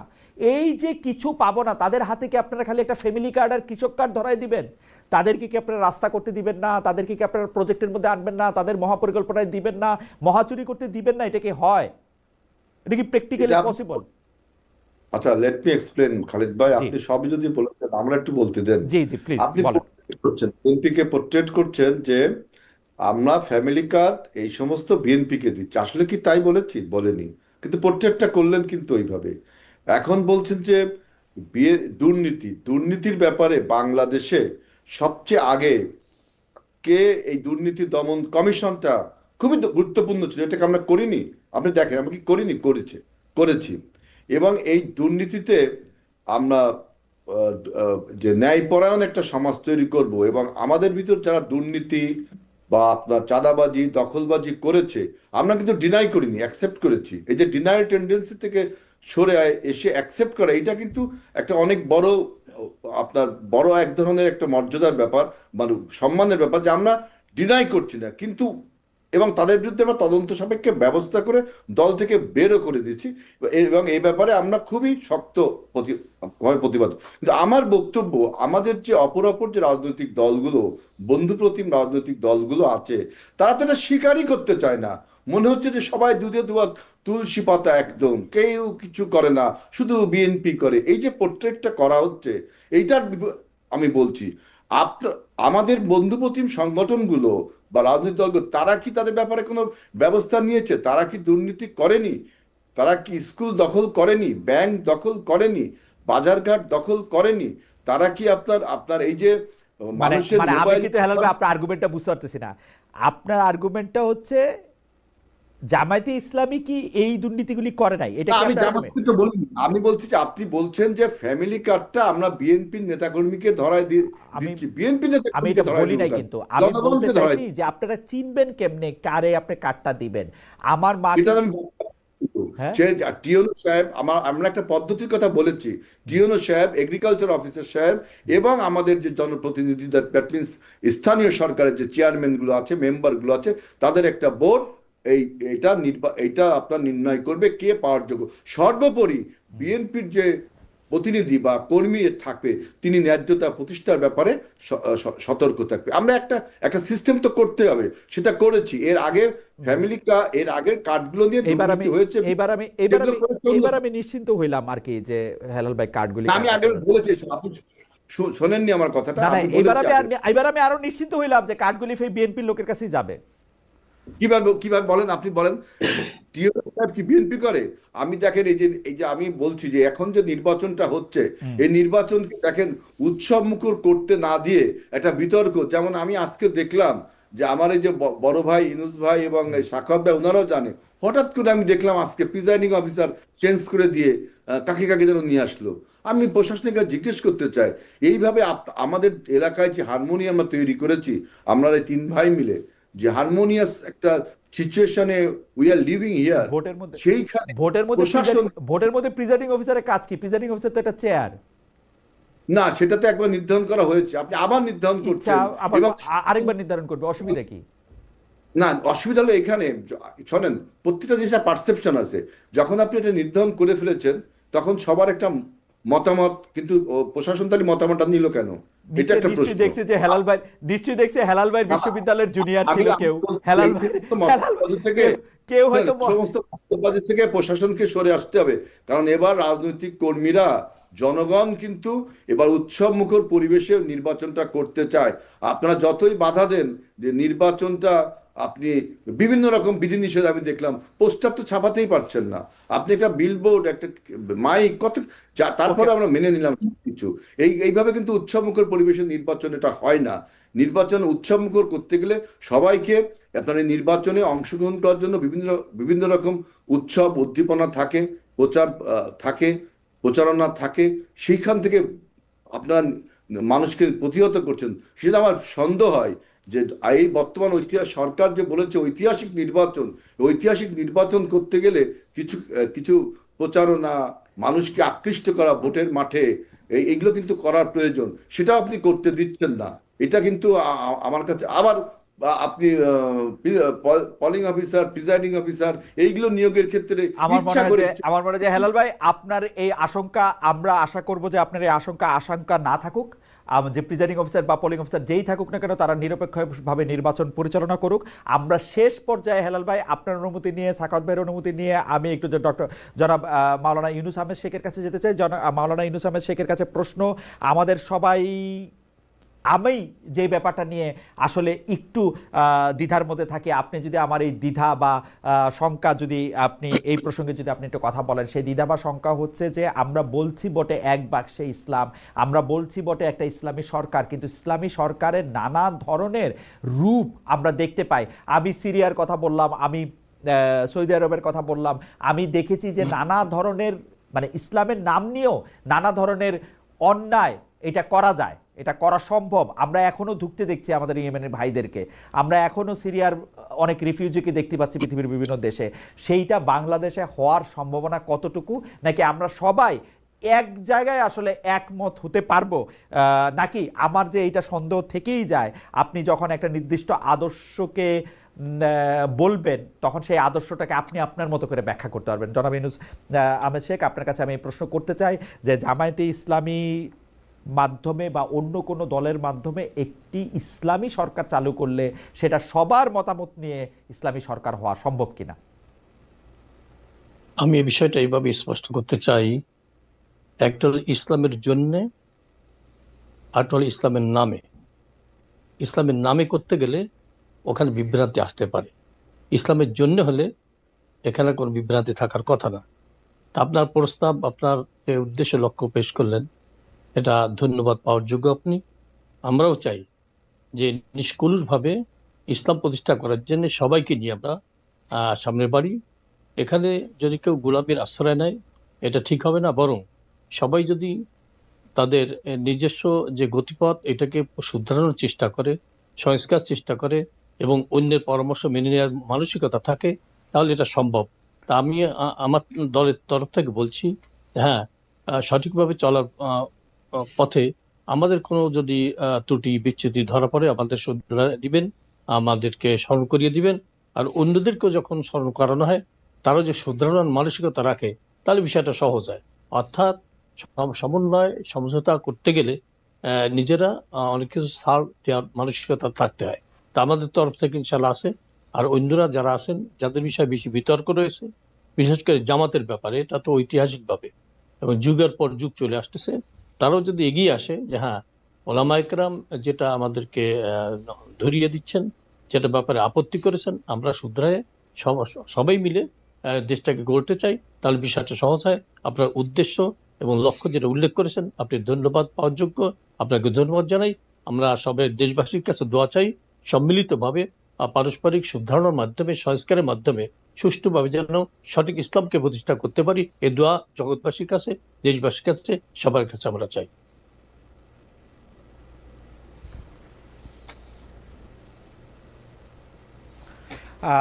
মাওলানা ইউনূস আহমেদ শেখ, আপনাকে অনেক ধন্যবাদ। আমরা একেবারেই শেষ পর্যায়ে চলে এসেছি। এখন আমরা প্রথমে একটু মাওলানা সাখাওয়াতকে শুনতে চাই, যে সমন্বয়ের কথা বলতেছেন, যে এর কথা বলতেছেন, সেইটার ব্যাপারে আপনার কি মতামত। তারপর আমরা হেলাল ভাইকে 1 মিনিট শুনে আমরা আজকের অনুষ্ঠান শেষ করব।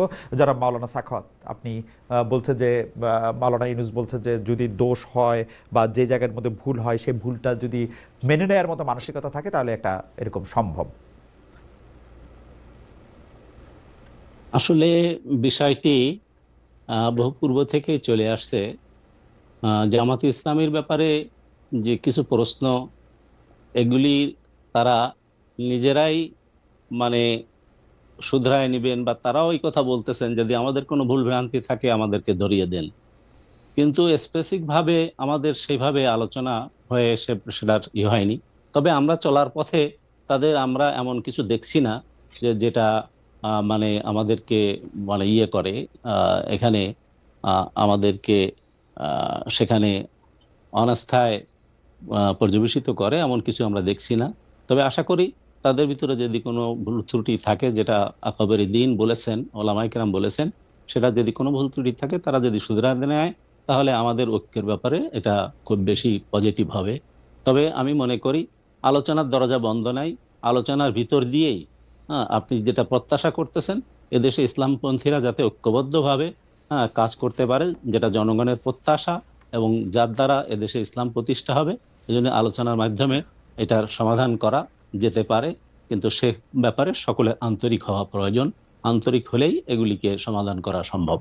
আমি হেলাল ভাইয়ের কাছে যাওয়ার আগে আমি একটু আমার জায়গাটা একটু বলে রাখি। মাওলানা ইউনূস আহমেদ শেখ এবং মাওলানা সাখাওয়াত, আপনাদের দুজনকে অনেক ধন্যবাদ। কিন্তু আমার যেটা আশঙ্কা, আপনারা যদি আগে থেকে জনগণের সামনে এই বিষয়গুলিতে একমত না হন, তাহলে কোনো কারণে যদি আপনারা সরকার গঠন করেন, বা রাষ্ট্রীয় ক্ষমতা তো দুই রকমই, সরকার গঠন না করলেও বিরোধী দলে থাকলেও তো সরকার গঠন, তাহলে সেই ক্ষেত্রে আমরা বৃহত্তর হানাহানির দিকে যাচ্ছি, সেটা আমি একদম হলফ করে বলতে পারি। কারণ আপনাদের মধ্যে ঐক্য যেটা আপনারা মুখে বলেন, সেটা একেবারেই নাই, এবং সহনশীলতা, আমি খুবই কষ্ট নিয়ে বলতেছি, সেটা একেবারেই জিরো।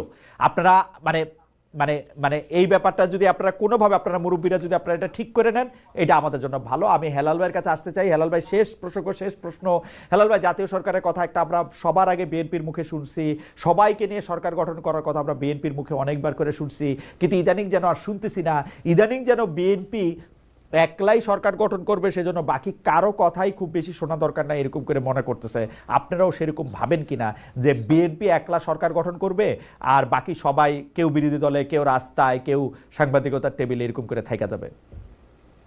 না না, আমরা সেটা আপনি অনুমান করতে পারেন, কিন্তু আমাদের বক্তব্য, আমাদের নেতা তারেক রহমান ক্লিয়ার বারবারই করেছেন, সবাইকে নিয়ে আমরা নির্বাচনের পরে একটা জাতীয় সরকার গঠন করব যারা আসতে চায়। এ ব্যাপারে আমাদের কোনো দ্বিমত নেই। এটা আমাদের প্রথমেই অঙ্গীকার ছিল যে আমরা জাতীয় সরকার গঠন করব। এখন আপনি যদি বারবার অ্যাসুরেন্স চান, আমি তো বললাম আমার নেতা তারেক রহমান তিনিও তার বক্তৃতায় ওকে। কিন্তু বলে, সুতরাং সুতরাং আমি শুধু যেটা বলতে চাই যে আপনি যে সংঘাত, যে মানে সংকটের আশঙ্কা করছেন, আমি এই জন্য বলছি, দেখেন, একটা জিনিস প্রচার করা উচিত, সেটা আপনি প্রতিষ্ঠা করতে চাচ্ছেন, তার সংঘাত হবেই। ইসলাম একটা প্রচারমূলক ধর্ম, তাকে প্রচার করতে দিন, কিন্তু তাকে প্রতিষ্ঠা করে রাষ্ট্র বানাতে গেলে সংঘাত হবেই। এটা আমি আমার বিশ্লেষণ থেকে বলছি। সুতরাং আমি মনে করি যে দেখেন, ইসলামের একক কেউ আপনি নিয়েন না। মুক্তিযুদ্ধের এজেন্সি আওয়ামী লীগ নিয়ে যে কাজটা করেছে, আপনি ঠিক একইভাবে ইসলামে আমরা সবাই মহান ধর্ম, আমিও ইসলামিক, আপনিও ইসলামিক, আমার বড় ভাইরাও ইসলামিক। কেউ যদি বলেন যে আই এম দ্য অথরিটি, তাহলে কিন্তু ইসলামকে খাটো করা হয়। রাজনীতির মতো একটা সংকীর্ণ ব্যাপার, আমি একজন রাজনীতিবিদ হয়ে বলছি, ইসলাম ধর্মের কাছে, ধর্মের কাভারেজ এরিয়া অনেক বড়, রাজনীতির কাভারেজ এরিয়া ধর্মের তুলনায় কম। অতএব এই রাজনীতি নিয়ে ধর্মকে বিভক্ত করা, এটা আমাদের জন্য মারাত্মক ঝুঁকিপূর্ণ কাজ হয়ে যাচ্ছে। তা না হলে হবে কি জানেন, যে ওয়েস্টফ্যালিয়া প্যাক্টের কথা আপনার মনে আছে, জার্মানিতে যে খ্রিস্টানদের মধ্যে 30 বছর ব্যাপী যুদ্ধ হওয়ার পরে ওই যে ধর্ম নিরপেক্ষতার যে উৎপত্তি ওয়েস্টফ্যালিয়া প্যাক্টের 1600 কত সালে, এরকম কোনো দুর্ঘটনা যেন আমাদের মুসলমান ধর্মে না হয়, আমি এটা নিয়ে আশঙ্কা প্রকাশ করি এবং আপনার আমি কাছে আমি দোয়া আমি করি। আশা করি যে মাওলানা সাখাওয়াত এবং মাওলানা ইউনূস দুইজনই আমাদের কথা দিয়েছেন যে এইগুলির ব্যাপারে তারা একটু ভূমিকা নেবেন। আমি হেলাল ভাইয়ের কথার সমর্থনে না, আমি আপনাদের দুজনকে, দুই মুরব্বীকে আমি একটু স্মরণ করে দিতে চাই যে পৃথিবীতে যেইখানেই আসলে ইসলামিক রাষ্ট্র প্রতিষ্ঠা করা হয়েছে সেইখানেই ইসলাম, মানে অন্য কোনো ধর্মের লোক এসে না, কিন্তু ইসলামের দুইটা মত বা ইসলামের দুইটা স্কুলের মধ্যে সাংঘাতিক প্রাণঘাতী সংঘর্ষ কিন্তু হয়েছে। আমরা এটা দেখছি, আমরা এটা থেকে মুক্তি চাই, রক্ষা ইসলামিক চাই। রাষ্ট্র কোনটা? আপনি এটা দেখেন, পৃথিবীর কোনটা ইসলামিক রাষ্ট্র আপনি বলেন? ইরান এবং পাকিস্তান নামে লেখে, আর আফ্রিকার দুটো দেশ, আর কোন দেশ কি লেখে ইসলামিক রাষ্ট্র লেখে আপনি বলেন? না, লিখতে হয় ইরান না, লিখতে হয় না, কিন্তু আপনারা তো, উনারা তো দেখেন হালাল ভাই, আমরা উনাদের অনেক সমালোচনা করি, জামায়াত ইসলামের সমালোচনা করি, ইসলামী আন্দোলনের সমালোচনা করি, খেলাফতে মজলিসের সমালোচনা করি, কিন্তু ধর্মকে নিয়ে কিন্তু আমরা প্রত্যেকটা বড় রাজনৈতিক দলকে খেলতে দেখছি। আপনারা ধর্মকে নিয়ে খেলছেন, জাতীয় পার্টি ধর্মকে নিয়ে খেলছে, আওয়ামী লীগ তো আপনি অ্যাভারেজলি বলে দিলেন যে আমরা ধর্মকে নিয়ে কোথায় হ্যাঁ, খেলছি? আপনারা সংবিধানে বিসমিল্লাহির রহমানির রহিম লিখছেন, সংবিধানে দরকার ছিল না। আপনারা রাষ্ট্রধর্ম ইসলামকে সংগ্রহ করছেন, আপনারা রাষ্ট্রধর্ম ইসলামকে